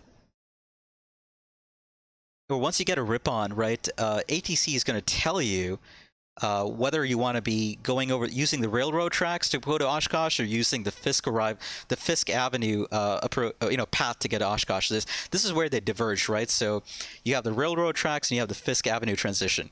So ATC will tell you, they won't call your call sign. I mean, they know your call sign because you're in Pilot Edge, but in real life, typically all they know about you is the color of your airplane and the type of airplane. They're super experienced controllers, so they know how to recognize the type of aircraft it is and that sort of thing in real life. So in real life, they would tell you something like, white and black Bonanza, rock your wings, and that way they know that they're calling you, they're talking to you. So you would rock your wings. They would say good wing rock to indicate, yeah, they've acknowledged that, that they're talking to the right aircraft. And I think that's Adria Center asking us to contact them there. Indeed, it is. Okay, 130.55, so we'll contact Adria Center there. And we're coming up on our top of descent here in a very, very short 42 miles. So we probably want to put away the NOTAM here pretty soon, and we'll get back to it a bit later. If not, before the stream is over, we'll get back to it midweek when we do another stream. But let's contact Adria Center here. Adria. Good evening, Croatia 561, passing 140 to Croatia. That sounds like Black Box 711, doesn't it? 7,000 feet, QNH 1014. Okay, descending 7,000 feet, 1014, and we would appreciate the localizer 32, followed by the visual circle. Go, please. Vraći piće ovdje Echo 7 Hotel Alfa Romeo flight level 130 inbound Nixit. Echo Alfa Romeo identified canteen. Absolutely, 23 Alpha Delta turning final for runway 14. Adria, good evening. At GN 321, 70 miles east of Tirana, flight level 380. Clear to land runway 14, SW 23 Alpha Delta. Echo Alpha Romeo, descent altitude 9,000 feet. NH 1014, lift Nixit inbound Reason.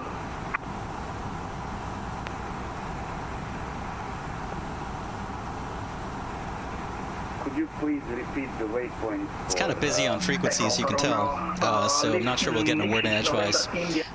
I'm at GN 321 there, Ben. Inbound Reason point, that's on the north of the base. Log X, I'm not an airline pilot in real life. I'm a private pilot in real life, though.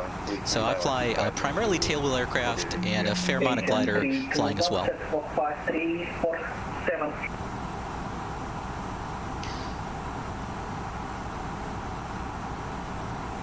Adria, good evening. At GN 321, flight level 380, 60 miles east of Tirana. Agent 321 says Squawk 534.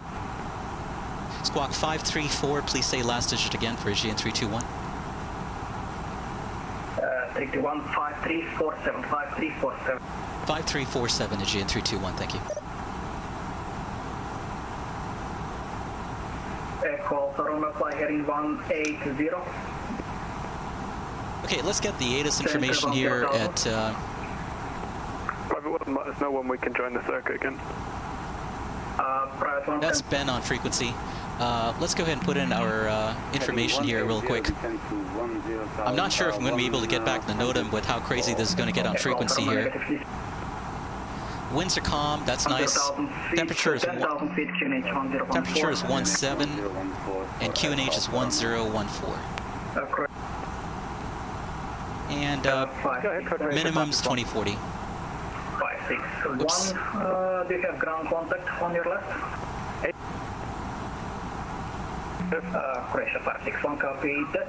Canteen descent altitude 5,000 feet. Yeah, we'll descend 5,000 feet. Okay. While we're waiting on him to... if it helps for you, we would be ready to visually maneuver ourselves to Tango Alpha Zulu. Croatia 561, very well. when able, turn left visually direct Tango Alpha Zulu and send 2600. Okay, then 2000 level by Tango Alpha Zulu and clear to visually move it to Tango Alpha Zulu. Okay, so essentially, where was I with the NOTAM here, right? Essentially, over Ripon, right, that's when ADC will tell you, I talked about the wing rock earlier. If you do the wing rock, you know, that's basically, your boat, essentially acknowledging they're talking to the right airplane, that sort of thing. At that point, they'll tell you, fly the railroad tracks or fly Fisk Avenue transition. And you fly either one going to... Wow, you got multiple people talking on frequency here at the same time.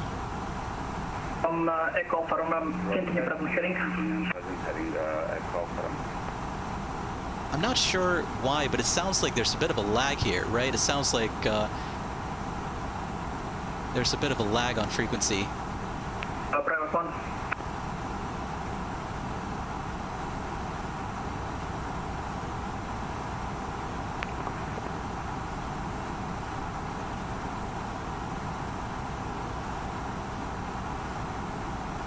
Holy cow. Okay, never mind. Anyway, let's get back to this. So, depending on which transition they instructed us to take, we're going to follow, the guidance here. The railroad track transition takes us to runway 27, and the Fisk Avenue transition takes us to 36s. You know what?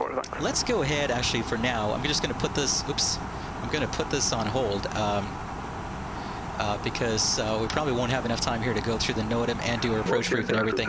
Let's resume the NOTAM maybe later after we've landed, or perhaps even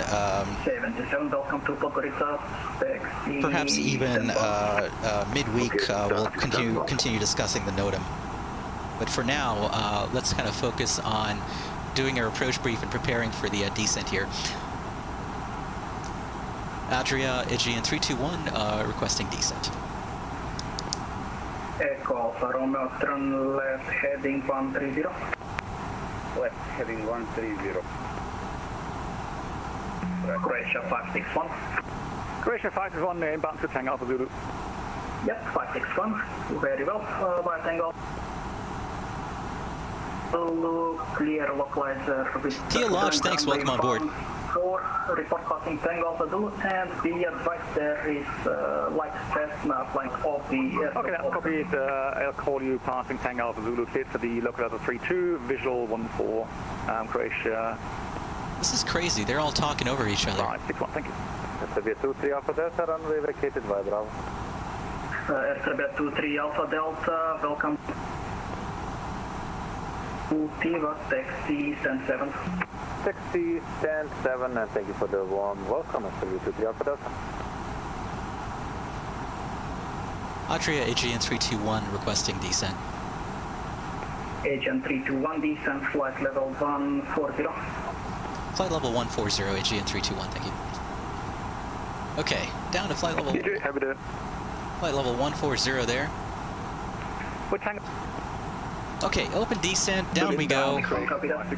Let's go ahead and do our approach brief here. Continue, we'll call you break into the left, Croatia 561. Are you ready for the approach brief? Ready. Okay, the weather at Tivat, winds reported variable at 1 knot, essentially calm. Ceilings of visibility okay. Temperature 16, dew point 12, and QNH is 1014. And we're going to be arriving via the LASTI 1 Romeo Charlie arrival here, if we can get it. Let's quickly brief that that arrival routing. Private 1, could we get a report on the aircraft at about R12? Okay, so let's see, I'm just going to pull this up here real quick. So LASTI 1 Romeo Charlie arrival. LASTI onto Goset, maximum speed 220 knots. Then to Tango Victor 301. Ah, okay. That's interesting. Okay, because in that case we want the localizer 32 Yankee. On the western part descending, confirm? Correction, 561 Ekron. There we go. Okay, so we're turning left now. 561, copy that, report. Okay, there we go. Right downwind 14. Okay. Right downwind 14. On a TV301, maximum speed 200 knots. MSA within 25 nautical miles of the airport is 8,400 feet. RNAV 1 GNSS required. Transition level set by ATC, so we'll wait on him to give us a QNH there. And once we get a TV301, we'll expect the localizer Yankee 32 approach. Let me brief that approach plate here real quick. Approach. Localizer Yankee 32 approach. Okay, from TV30, actually hold on. Localizer Tango India Victor, frequency 111.3, final approach course 335. 10,000 feet. Procedure from Tango Victor 301.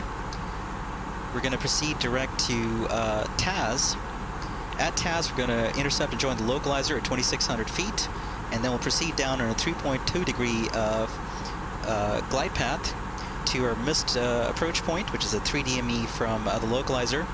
And our MDA is actually not going to be for the straight-in landing. It's going to be for the circle to land MDA, which is 2040 feet. So let me make sure I set this here in FS2 crew as well. It's a non-precision approach, 2040 feet on the MDA and 2,600 feet on the final approach fix. You get that in. Okay, fantastic. And I know I've missed a ton in chat here, folks, but just too much going on. Okay, just want to make sure we get our approach brief in here so that we have all this set up. Okay, at our missed approach point, in case we need to go missed for whatever reason, we have, in case we don't have a visual, which shouldn't be a problem today, but in case we need to go missed, I'm going to call go around flaps, then we're going to turn left, max speed 185 knots on a 200 degree track, then proceed onto a 158 degree track from, correction, 158 degree bearing from the Romeo Oscar locator, climbing to 6,000 feet. At 009er bearing to the Taz NDB, we're going to turn left to LASTI, or as directed by ATC. So it's a bit of a complicated procedure, but thankfully we're not doing raw data navigation today. Obviously we've got all the bells and whistles of the Airbus FMS and flight computers to help us out during this pretty complicated missed approach procedure in case we need to use it for any reason. MSA is within 25 nautical miles of the TAS NDB, 7,400 feet to the north, 2,400 feet to the southwest, and 6,300 feet to the sector to the east there. DME is required. The final approach track intercepts runway centerline more than 15 degrees. That's for the straight end. We don't have to worry about that. Okay, so once we get to 3DME, we're going to do the circle to land to runway 14 if we can get it. And let's see. Will Dewey with the £5 donation. Thanks so much there, Will. Much appreciated. Ben, unfortunately, I'm not going to be able to do a return. If I have time, we're probably going to do a.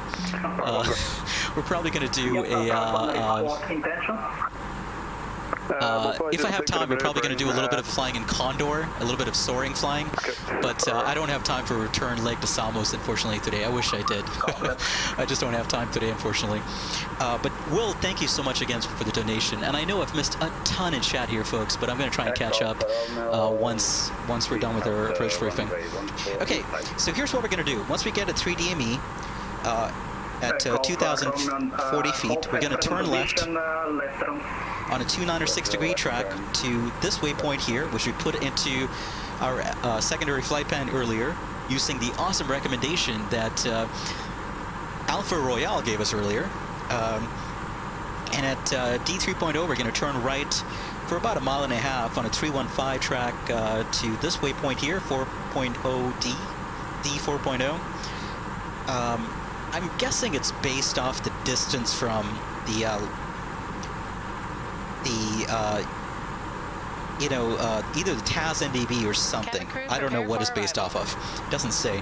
But anyway, once we get to the shoreline there, the Bay of Kotor, we're going to hang a right, arcing all the way back to roll out and final at about on about a 1 mile final to the threshold of 1-4 there.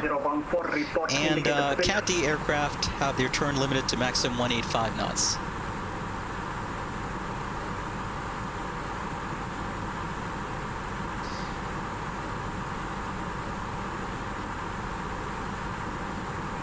Asian 321, descent altitude 7,000 feet, QNH 1014. Descent altitude 7,000 feet, QNH 1014, AGN 321, thank you. Okay, down to 7,000. We've given a QNH here. Let's go ahead and set 1014 in the altimeter. Private 1, go ahead. QNH 1014 set. Are you ready for the, well, actually, we're doing that right now. You know what, we'll come back to this in a second here. Okay, so that's what the circling visual approach looks like. Missed approach, or bark landing rather, if the visual reference is lost, we're going to do a climbing turn towards the landing runway. Overhead the airport, we're going to proceed climbing to the TAS NDB or marker, and is directed by DC. Visibility minimum, which we didn't mention earlier, by the way, is 5 kilometers. And this approach is not authorized at night. Good to note. And we're going to be landing flaps full auto brake setting of low today. And what we're going to do once we land on 1-4 is once we get stopped on the runway, we're going to backtrack to Bravo and then taxi to the terminal. So that's what that looks like. And that's our approach brief. Any questions? No questions. QNH 1014 set. 1015 set, passing 14,500. Approach checklist. Briefing. Confirmed. Recam status. Checked. Seatbelts. On. Are you sure about that? Barrel rest. Oh. Checked. QNH 1014 set. 1015 set. Minimum. Please ensure your cabin bag is safely stowed with your laptop inside. Price 1, Must be stowed. Armrest down. Touch and go. Paper. You now need to be seated. 2040 feet set. Wind 2040 feet set. Engine mode selected. Normal. Approach checklist complete. Croatia fast 1, Vic. Adria AGN 321. Speed currently 290, but we're slowing to 250. Okay, 1 by 1. So Croatia 561. Can I get position 1, please, for parking? Croatia 561. Approach. Stand 1, thank you, Croatia 561. Agent 23, question, Agent 321, 310 knots. Speed 210 knots, was it for AGN 321? Right, one copy, data join, right downwind. I kind of, you know, are you folks also getting the feeling this controller might just be a little bit overwhelmed? I think he is. Right downwind, or... You know, I don't blame him, there's a lot going on, but he seems a little overwhelmed. Hold visually south of the airfield, there is light aircraft coming from the north for runway 14. Okay, I know I missed a ton in chat here. Captain M&M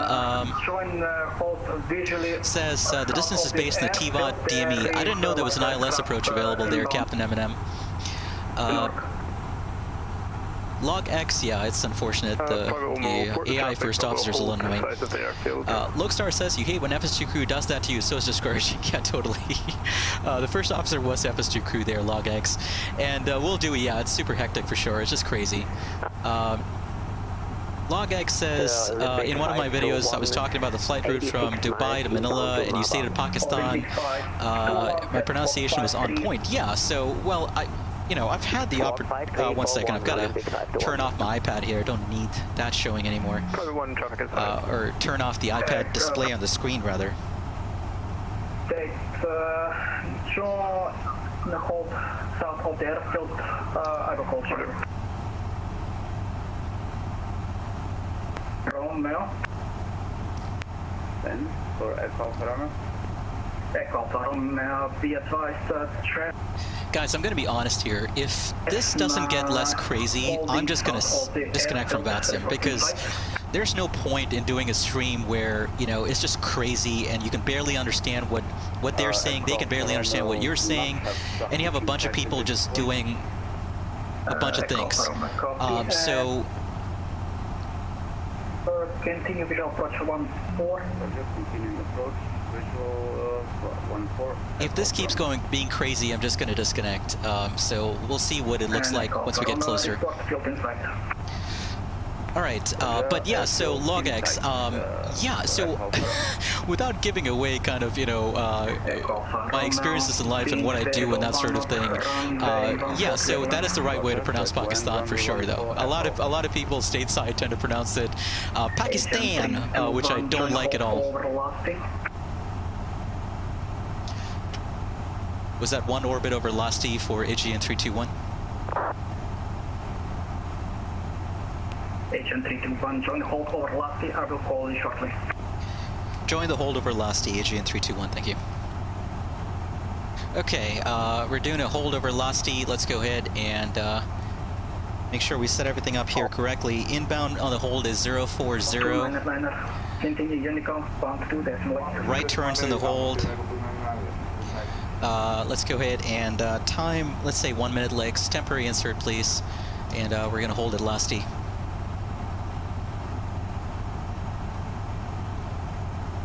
Yeah, but again, if this stays crazy, I'm just going to disconnect, you know.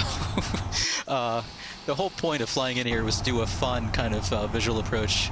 I think I know what happened. Black Box had decided to fly in here too. I didn't know about that actually, because I scheduled my stream yesterday. And I think, you know, Black Box has a whole menagerie of fans flying in behind him. So I think that's why it's so crazy at Tivat all of a sudden. Oh well, no big deal.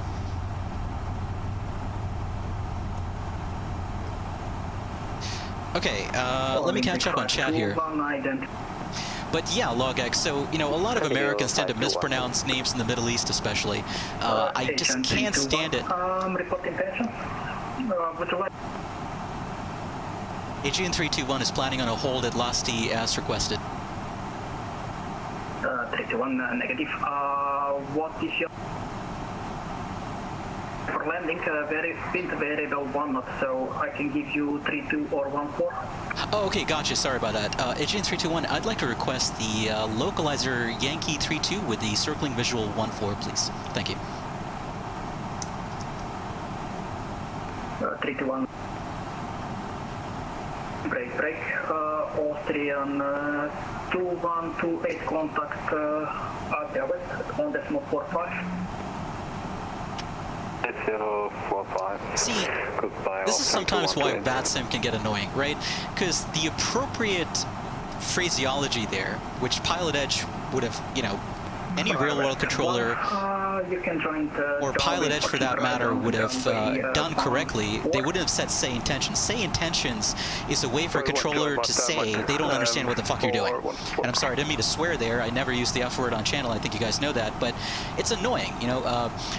Any real-world controller would never say intentions, because say intentions implies you don't know what the hell the pilot is doing, and you're trying to get them to clarify what they're doing. The appropriate phraseology there would be to say approach request, and that way the pilot knows, oh, okay, that's what you're asking me, because otherwise all I'm going to say is, okay, here's what I'm doing right now, which is I'm telling you what you told me to do, which is stay in the hold, right? But anyway, it's one of the things about VATSIM sometimes that can get a little annoying, especially when it's crazy busy.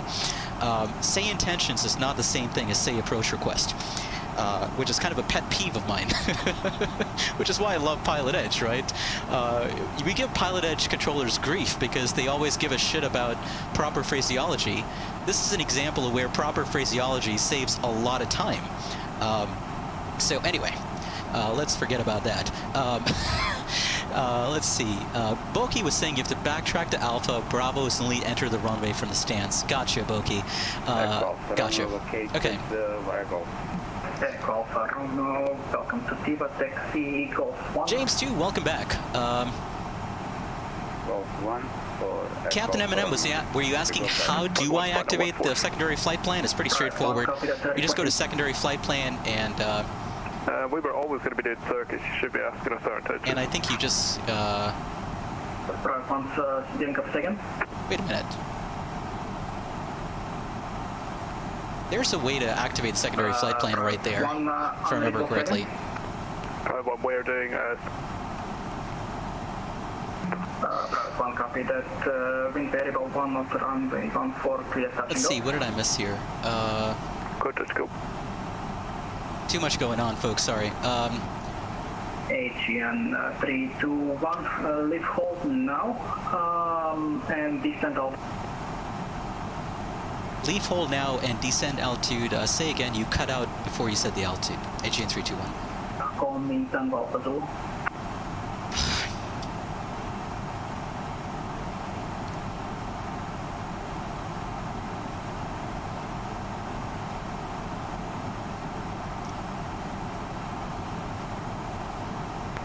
AGN 321, Adria. Please repeat for AGN 321. Yep, 321, leave hold now. And inbound Tango Alpha Zulu, descend 2300. Leave hold now, inbound Tango Alpha Zulu, descend 2300, AGN 321, thank you. Yeah, so folks, you don't see me get flustered or frustrated on my streams too often, but boy, today is... oh boy. Okay, let's go direct to Tango Alpha Zulu there. Actually, let's go direct to... there we go. And let's descend down to 2,300. And I'm not sure if he wants me to maintain 210 knots or what, but I'm just going to stay at that. I don't think I can proceed direct Tango Alpha Zulu because I've got that terrain right there, right? Oh, actually I can. Never mind. So let's go direct this one, Taz. Terrible, we're going to make this our last Okay, there we go. Right, one copy. Call me right down. Let's see, what did I miss? Oh, gotcha. Okay, so I can't have an active flight plan in my, my primary flight plan. I can't have an active, I can't have the nav mode active. I've got to go to heading select or whatever it is, just pull heading mode, and that way, then I could activate the secondary flight plan. Gotcha there. That makes sense. And I should know that actually, because I've done these engine failure scenarios where essentially I've done exactly that. So that makes sense. It's been a while since I've done some of these more complicated things in the FSLabs for sure. That's another issue, possibly. Okay, continuing on to Tango Zulu, Alpha Zulu.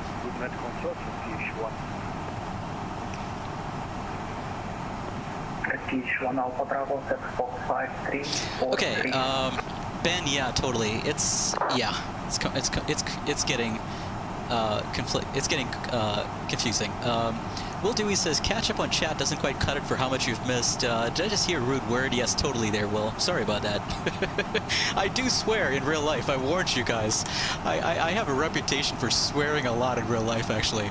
I just tend to keep it clean on stream, because obviously this is a public thing, right? And I don't want to encourage that sort of thing. But when I'm flying in real life, obviously, I try to limit all that kind of stuff. But I'm going to be honest. Like, let me tell you something about flying in real life, right? Never bottle things up, And when I say bottle things, don't lose your temper at a controller. You never ever want to do that. You never ever want to lose. Okay, Audrey just told me 2600. No worries. We'll level off at 2600.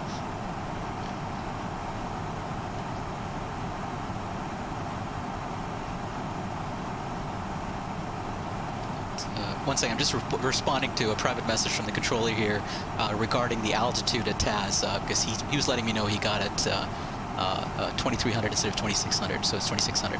Okay, but in real life, obviously you never ever want to do anything publicly in terms of losing your temper, right? With a controller. I mean, you see kind of the situation, like how bad it can get when that happens. Oh boy. You know what? It's fine. We're just going to disregard that. That was a fuel low alert because my fuel planning was horrible, obviously. So it's fine. We've got plenty of fuel to land at at Tivat. If we need to declare emergency, we will. But we're doing just fine right now. Our alternate is Dubrovnik, which is just a short 40 miles away. So we have plenty of fuel to make it to Dubrovnik if we need to. Okay, where was I? So in real life, if you find yourself getting frustrated when you're flying with a controller or whatever, you know, it's okay to let loose when you're alone in the airplane. Or if you feel comfortable with the people you are with the airplane, it's okay to let out a swear word and say, hey, I'm getting frustrated with this. And the reason you want to do that in real life is because it's better to, you know, if you're not the kind of person that can keep things bottled up in you, it's better to just kind of, you know, let loose, you know, within reason, of course. You know, you don't want to let out an extended rant, but just let loose. That way you blow off some steam. That way you can keep calm as you continue flying and dealing with the controller and dealing with, you know, a really stressful situation. It's better to let loose and let off just a little bit of steam than to bottle up the steam and then let it all out at the worst possible moment later on. So that is one thing I always say, you know, letting out a bit of steam is always a good thing in real life, right? You never want to keep things bottled up. That's my view on life anyway. Let's see. What else did I miss here? Will Dewey says I chuckled through the fluster. There you go. There you go. There you go. We're breathing, Alpha Royale. No worries at all. We're breathing. Lots of breathing going on here. Right, one, that's all done today. We're going to stay on line because we're going to watch DJ and the Aegean here. Copy. Alright, let's see how we do here. We're coming up...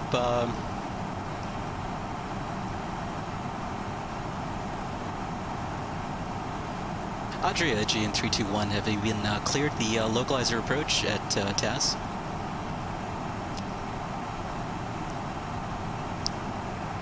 Copy that. Continue approach, report braking to the left. Continue approach, we'll report braking to the left, Aegean 321, thank you. Okay, let's go ahead and activate approach mode there. Lokestar, we also got Lokestar in chat, so that's fantastic. And... And what I'm going to do here is I'm going to roll my altitude selector down to 2100 actually to stay above the MDA. And overhead TAS, let's go ahead and descend down to actually let's go into open descent there. Actually, technically, you know what I should be doing is I should be doing a flight path angle descent there. Flaps 1. Speed check. Radio altimeter alive. Flaps 1. Okay, and what I'm going to do here is go to secondary flight plan. God damn it.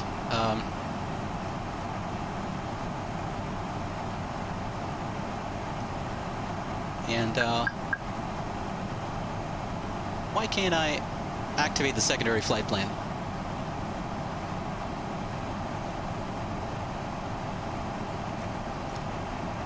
You know what? It doesn't matter. I don't really need that anyway because I've got the circle to land track on my iPad, so that's fine. Let's go to nav mode, approach mode actually. Whoops. Let's disconnect the autopilot here. We'll level off at 2100. Flaps 2. Flaps 2. Speed check. Flaps 2. Okay, let's break off here to the left. I'm not going to worry about stuff that doesn't matter at the moment.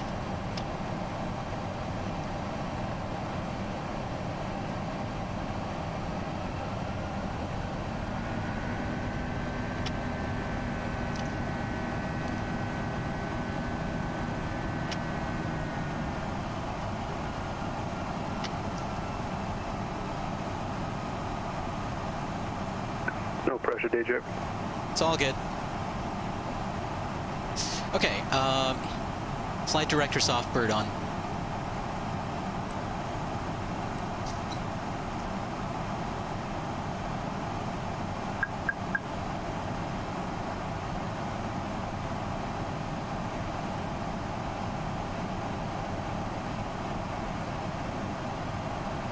Okay, let's just focus on the landing here, why don't we, right? Alright, and I'm going to continue my descent down here to about 1,700 feet. Let's go into manage speed mode. Whoops. VCR 3928, 1100 sector, unit countdown to decimal 8. 2028, thank you very much for service, good night with. And we're coming up on 3DME there. Gear down. Gear down. Okay, let's go ahead and initiate a right turn now. 7,000. Flaps 3. Speed check. Flaps 3. Agent 321 report position. HA 321, sorry, we should have reported breaking off earlier. We're currently about to turn back to final here on the circling visual 1-4. Flaps full. Speed check. Flaps full. Cabin crew, be seated for landing. HA 321, we're flying a left downwind now to 1-4. We're about to turn back to final. 321, calm, roger. Turning final, runway 14. HA 321 is turning final now to 1-4. Agent 321, into the variable 1 on runway 14, clear land. 1-4, clear to land, HA 321, thank you. Landing checklist. Landing checklist. Cabin crew. Advised. Auto thrust. Speed. Auto brake. Bank. Medium. ECAM memo. Landing no blue. Landing checklist complete. Captain M&M, it's pretty easy for you when you don't have all the headaches to deal with that I do here. But thanks for the reminder, though. Do appreciate it. Check. Okay, landing checklist is complete. We're on final approach here. 4,100.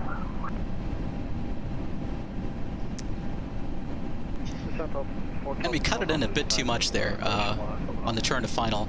Want to roll out in about a 1 mile final, and we're showing about 3 red, 1 white there, so just gonna have to account for that.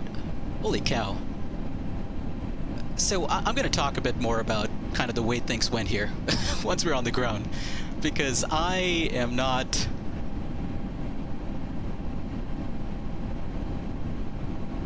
super happy with the way things went here, but we'll talk about once we're on the ground. Let's focus on landing here. Okay, rolling out on final here.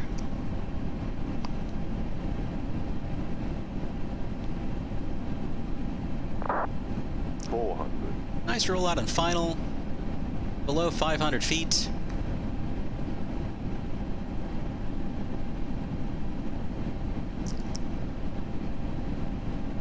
Getting slightly low there, but that's fine. We're coming up under 200 feet here. So PAPIs are not what you want to use for guidance. You want to use the aim point that you've picked out on the runway to inform your glide path. 100. A little high, but that's fine. 50, 40, 30, 20, retard, 10, 5. Touchdown. Nice and soft actually there. I'm pleased with that one. Now let's bring it to a stop here.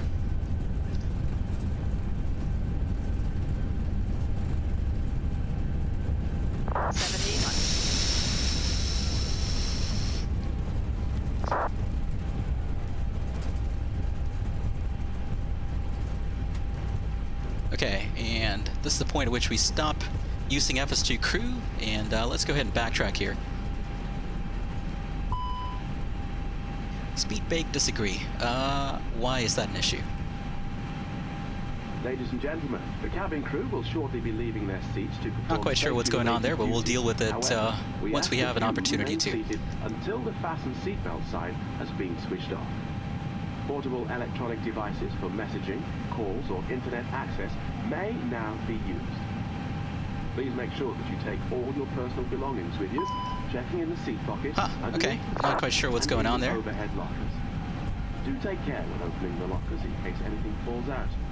Smoking is not permitted until you reach a designated smoking. Okay, let's backtrack here. You know what? I'm not going to take Alpha because obviously we got somebody waiting to take off right there. So we're going to take Bravo. I know it's not correct standard practice there, I know it's not correct practice there, Boki, at this airport, but we're going to take Bravo because I don't think we have a choice. Oh, wait, that guy disappeared. I'm not quite sure what happened there. So I guess we can take Alpha.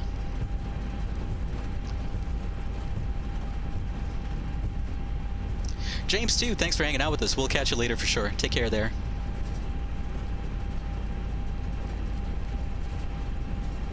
Okay, so since we've got nobody on final or anything, I guess we can exit here on Alpha. Turkish 1 Alpha Bravo turn 260. Right, heading 260, and we are releasing speed 200 for information. It's all yours.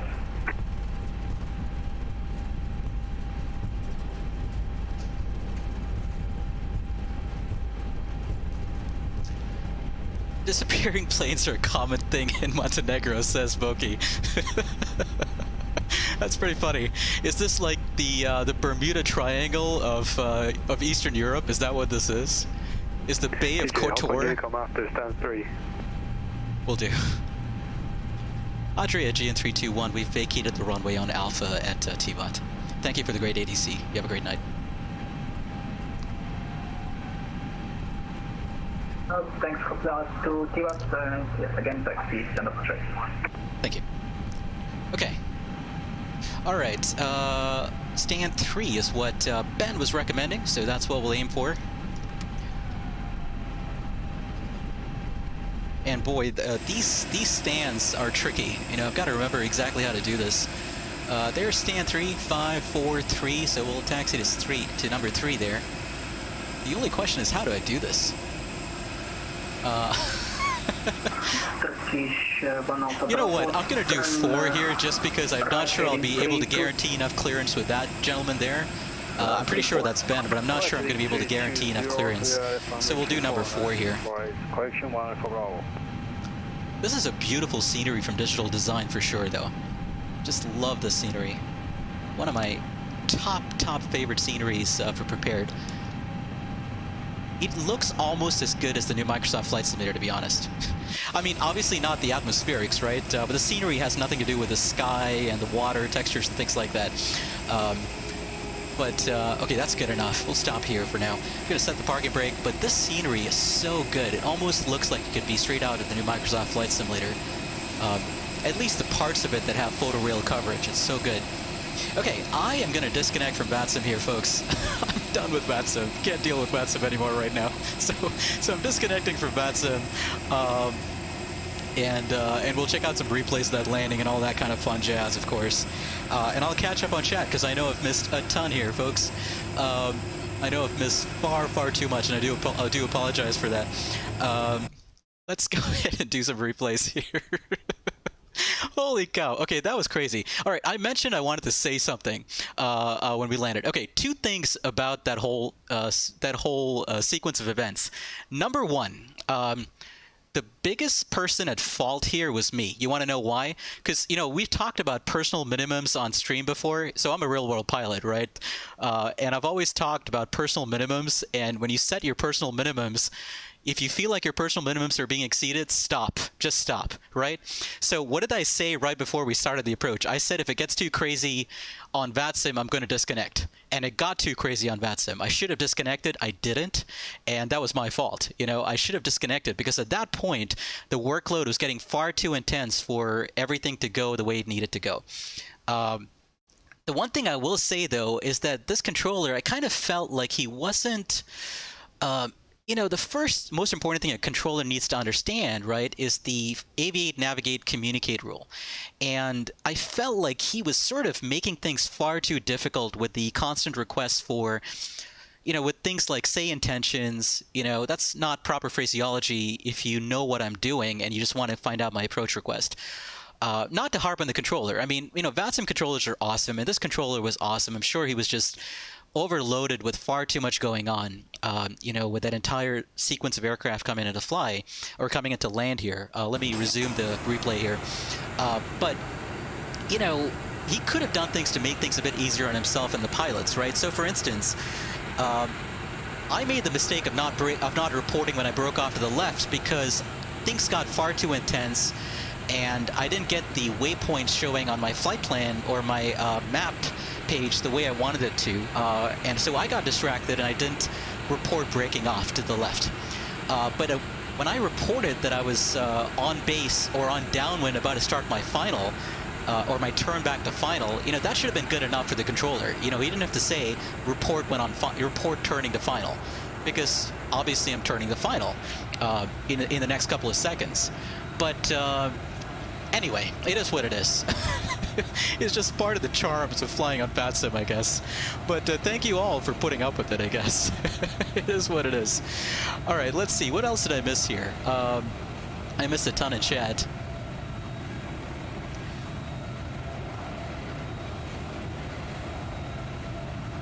Lokestar says you approve that, DJ. Sometimes we just need to drop F-bombs. Totally there. Yeah.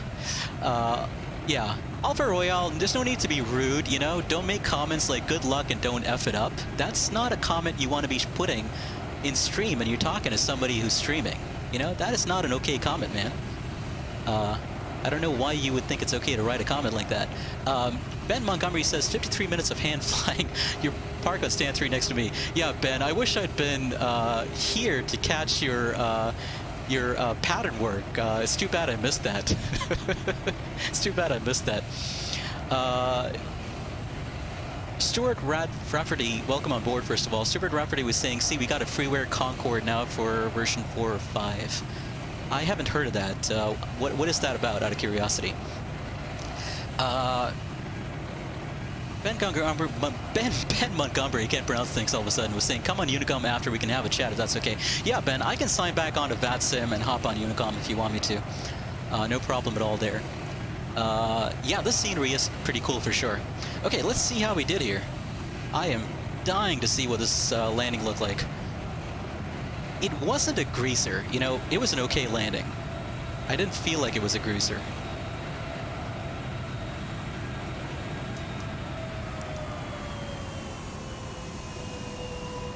Hey, that worked out nicely. So maybe it was greaser-ish. It wasn't a greaser, but it was greaser-ish. There's a difference, by the way. There is a difference. But it worked out nicely. I'm happy with that one.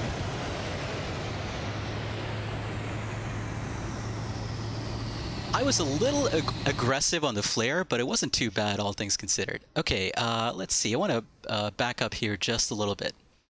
And let's do a tower view of that landing. There we go.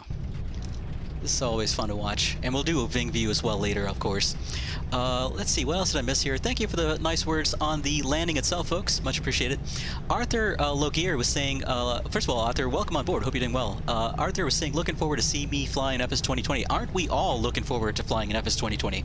For sure, it's going to be fun. By the way, don't expect a day one video release from me when FS 2020 comes out. You know, I think just like everybody else in the flight sim community, I am going to be exploring the new sim myself, right? Obviously, I've done the beta and the alpha stuff, but I want to see what the finished product looks like just the same as everybody else. So don't expect a day one release from me. I'm probably going to be spending some time, you know, really kind of exploring the sim and figuring out how to feature it in a video, right? So, but we'll certainly do a nice like checkout flight video or something talking about all the features of the sim. And of course, we'll do plenty of live streams in the future featuring a lot more VFR flying in the new Microsoft Flight Simulator for sure. Okay, that worked out nicely. Let's do some Ving views here.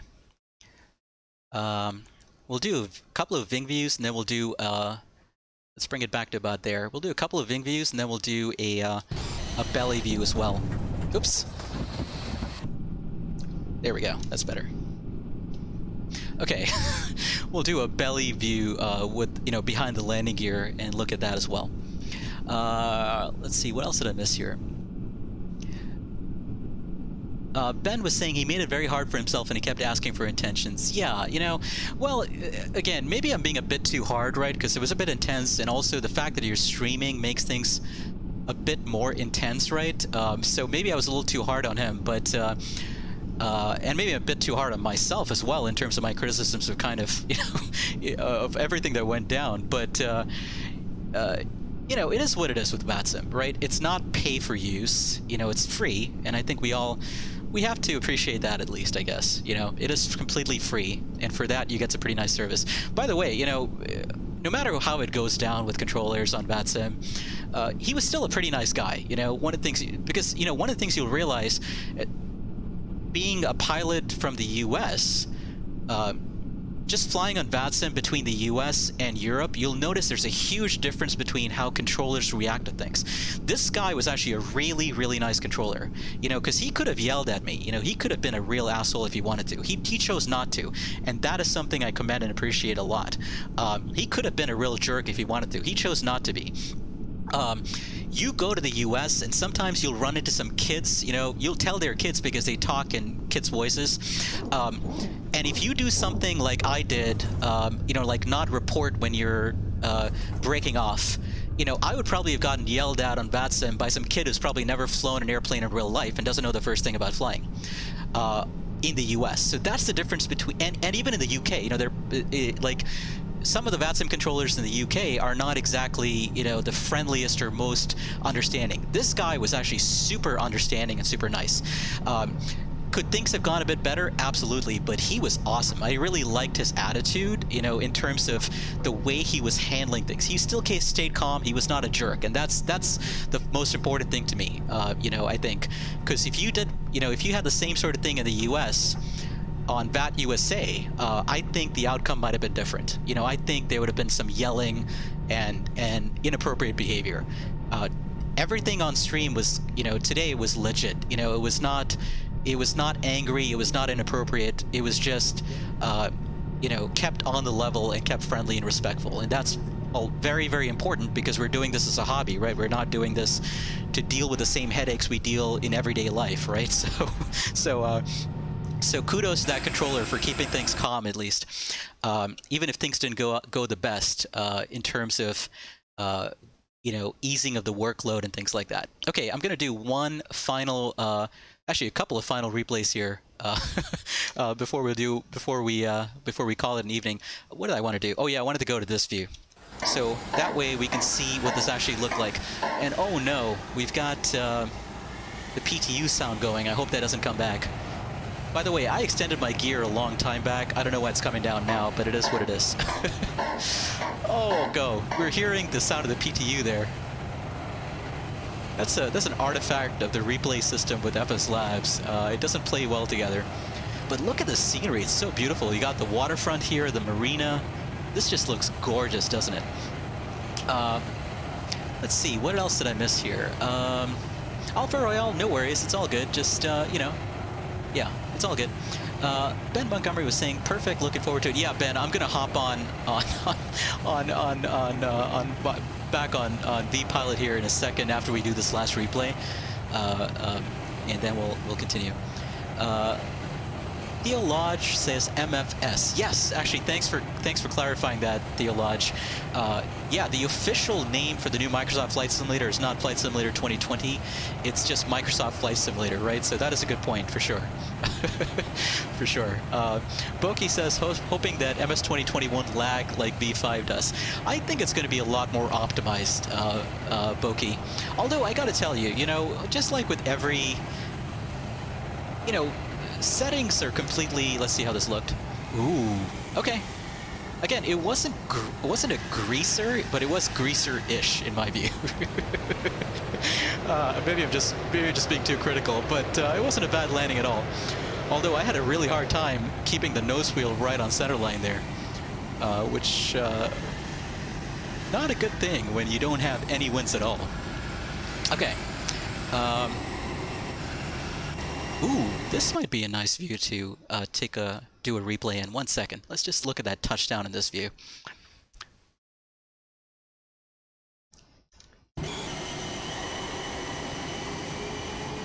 This is super cinematic here. It's a nice view.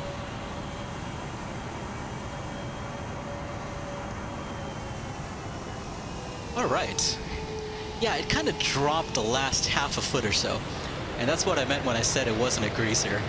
It was greaser-ish. It kind of dropped, I feel like, the last 6 inches or so. But hey, it worked out nicely, though. Okay, let's stop the replay here. I'm going to hop on VATSIM, and we'll chat with Ben just a little bit if Ben is still online on vPilot on the Unicom frequency, if I can get Ben on the Unicom frequency. I don't know if Ben is still online though. Maybe he's already gone. Maybe I missed that in chat. Oh no, he's still there. There's Ben. Let me switch to Unicom here. And Ben, if you're on a Unicom, feel free to give me a hello on Unicom. DJ, how we doing? Hey, I'm doing great, Ben. How about yourself? Yeah. So, how many laps did you do in the pattern? We just did a few circuits and he started telling us to maneuver. Nice, nice, nice, nice. There's quite a lot of traffic coming in. Oh yeah, totally. By the way, for those of you who don't know on stream, Ben was an Embraer pilot an ERJ pilot for Loganair in Scotland, and he's now graduating to the big leagues, as we like to call them here in the States, at least. We call them the majors, the major airlines here in the States. But Ben is moving on to a major carrier. Obviously, I'm not going to say who, but Ben told me who it was. I think Ben mentioned it on chat. Obviously, I don't think you're supposed to be talking about that. But either way, Ben is going to be. Ben is working on his type training right now on the A320. Which is the aircraft we're flying in today, or we were flying in today. And I am super surprised that Ben didn't chime in to let me know all the myriad things that I did wrong.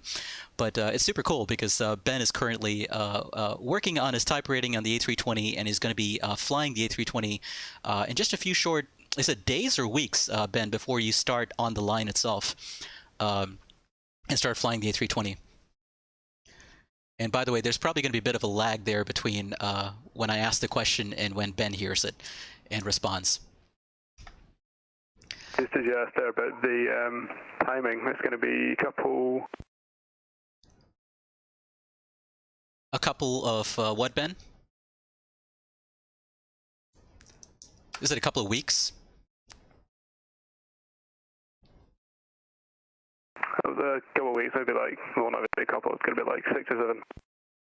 Gotcha. That's super awesome, Ben. That's super awesome.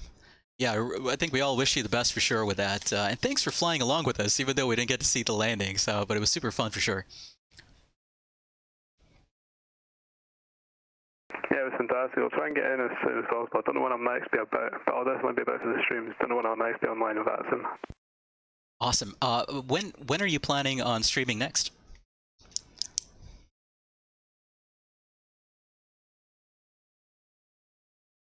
So Ben's a streamer on Twitch as well, by the way, for those of you who may not know. You just asked about streaming there. I think I don't know if there seems to be a wee bit of lag, but streaming next, I'm not quite sure. Whenever I've got free time. Gotcha. Okay, that makes sense. Awesome, Ben. Well, we'll certainly try to catch you the next time you stream. All right, I'm going to have to disconnect from VATSIM here, but super awesome talking to you again, Ben. I got to get going actually here in just a little bit, we'll look forward to catching up with you next time for sure. And good luck with the continued training there in the A320. All right, see you later. Anytime. Thank you. Take care. Okay, let's disconnect here from VATSIM once again, and we'll do one final replay, obviously. We'll bring it way back, and I am going to catch up on chat here, folks, because I know I missed a ton, and I want to catch up. And also, I want to talk about something we didn't get to finish talking about earlier. So we were talking about the SimVenture NOTAM, right? So obviously, next weekend, we might do a couple of streams back-to-back on Saturday and Sunday. For sure, we're going to do a stream on Saturday featuring a VFR flight into Oshkosh for SimVenture 2020 on Pilot Edge. So if I do a stream midweek, what we're going to do is we're going to pick up where we left off during the cruise portion of that stream midweek to finish talking about the NOTAM for SimVenture. So that'll be a fun activity to do. It's just kind of my way of kind of preparing for SimVenture, right? So we're probably going to do that midweek, continue reviewing the NOTAM, and we'll probably do a stream Saturday featuring a flight in the A2A Bonanza at a SimVenture. And on Sunday, we'll probably do a regular stream either in the FSLabs A320 or the Q400 or some other aircraft type, depending on what I'm thinking I'm in the mood for a stream on Sunday. So we'll probably have we might actually be lucky enough to see 3 DJ Aviator streams this coming week. So that'll be interesting, and we'll see if it completely wears me out by the end. I'm not quite sure just yet. But let me catch up on chat here because I'm missing a ton. I know. Will Dewey was saying, just as you missed it earlier, you have resumed your flight training, did a solo nav land away at Goodwood. Oh, that's awesome. I know about that airport there, Will. That's super awesome. And you did that on Thursday, which was great. That's super awesome, Will. That's super fun. That sounds great.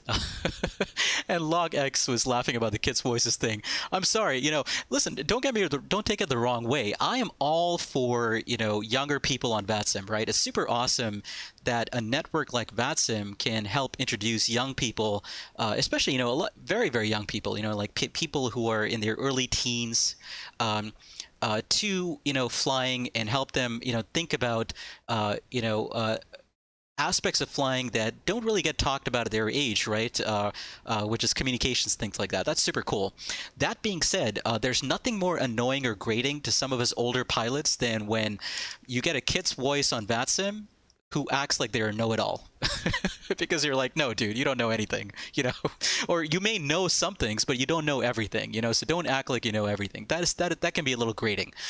That's all I meant when I said kids' voices. There's nothing wrong, with younger people on VATSIM. The more, the merrier. I just don't like younger people who act like, they know better than people who've been doing this in the real world a lot longer than they have. And I'll tell you, I didn't really realize the extent of this until I got into YouTubing and my channel. But oh my God, if you've seen some of the comments from, on my channel, which you don't see because I've deleted these comments and I've banned some of these people. But if you see some of the nasty comments that I've gotten from some kids, oh my God. I mean, you're just like, holy cow, I had no idea some people could be filled with this kind of, frustration or whatever it is that they direct at other people. But hey, it is what it is, I guess. You just got to learn how to tune it out and block it out. And the longer you do this, the longer you develop a thicker skin, I guess. But that's what I meant by kids' voices. I have nothing against young people who are eager to learn and are respectful. And, and I also believe, by the way, as somebody who was a young person myself, obviously, at one point, young people have a lot to teach us older people as well. But the one thing that's not okay is people who clearly don't know what they're talking about, acting like they know what they're talking about in a way that is rude and condescending to people that are more experienced. I think that's where I draw the line, but that's just my view on things. Anyway, let's forget about all that. I am going to back up just a little bit here, and I wanted to pause it so I could catch up fully on everything else in chat before I continued. So let's see. Will was saying, hope I get some real good flying this week, and I'll catch you next week. Absolutely, Will. You take care. Thanks for hanging out with us for sure. Let's see. What else did I miss here? Lokestar was asking, how do we get in contact to arrange a Q400 flight? Lokestar, can you send me your email address and a comment on my channel? If you don't mind. If you send me an email address, what I can do is send you my Discord via email. So I don't have a Discord channel, obviously. I don't have a Discord community, but I do have a Discord account.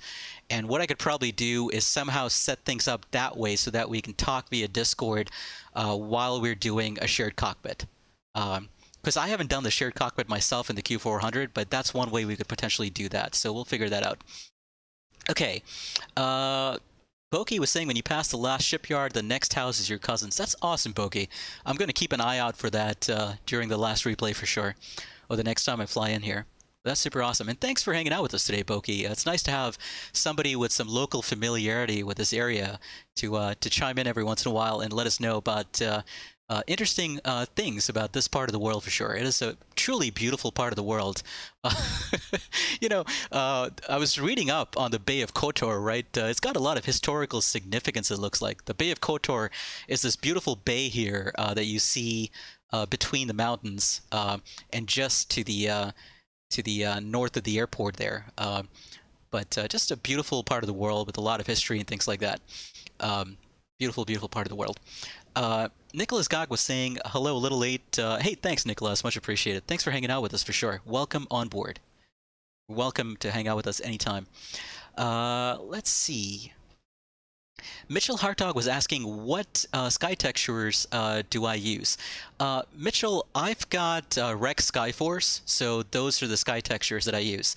I can't tell you which preset, though, because I don't remember, and I don't think it's a preset. I think I've individually picked and chosen the sky textures and the sun and cloud textures, etc. that look good to me personally. So unfortunately, I couldn't tell you exactly what they were. I wish I could.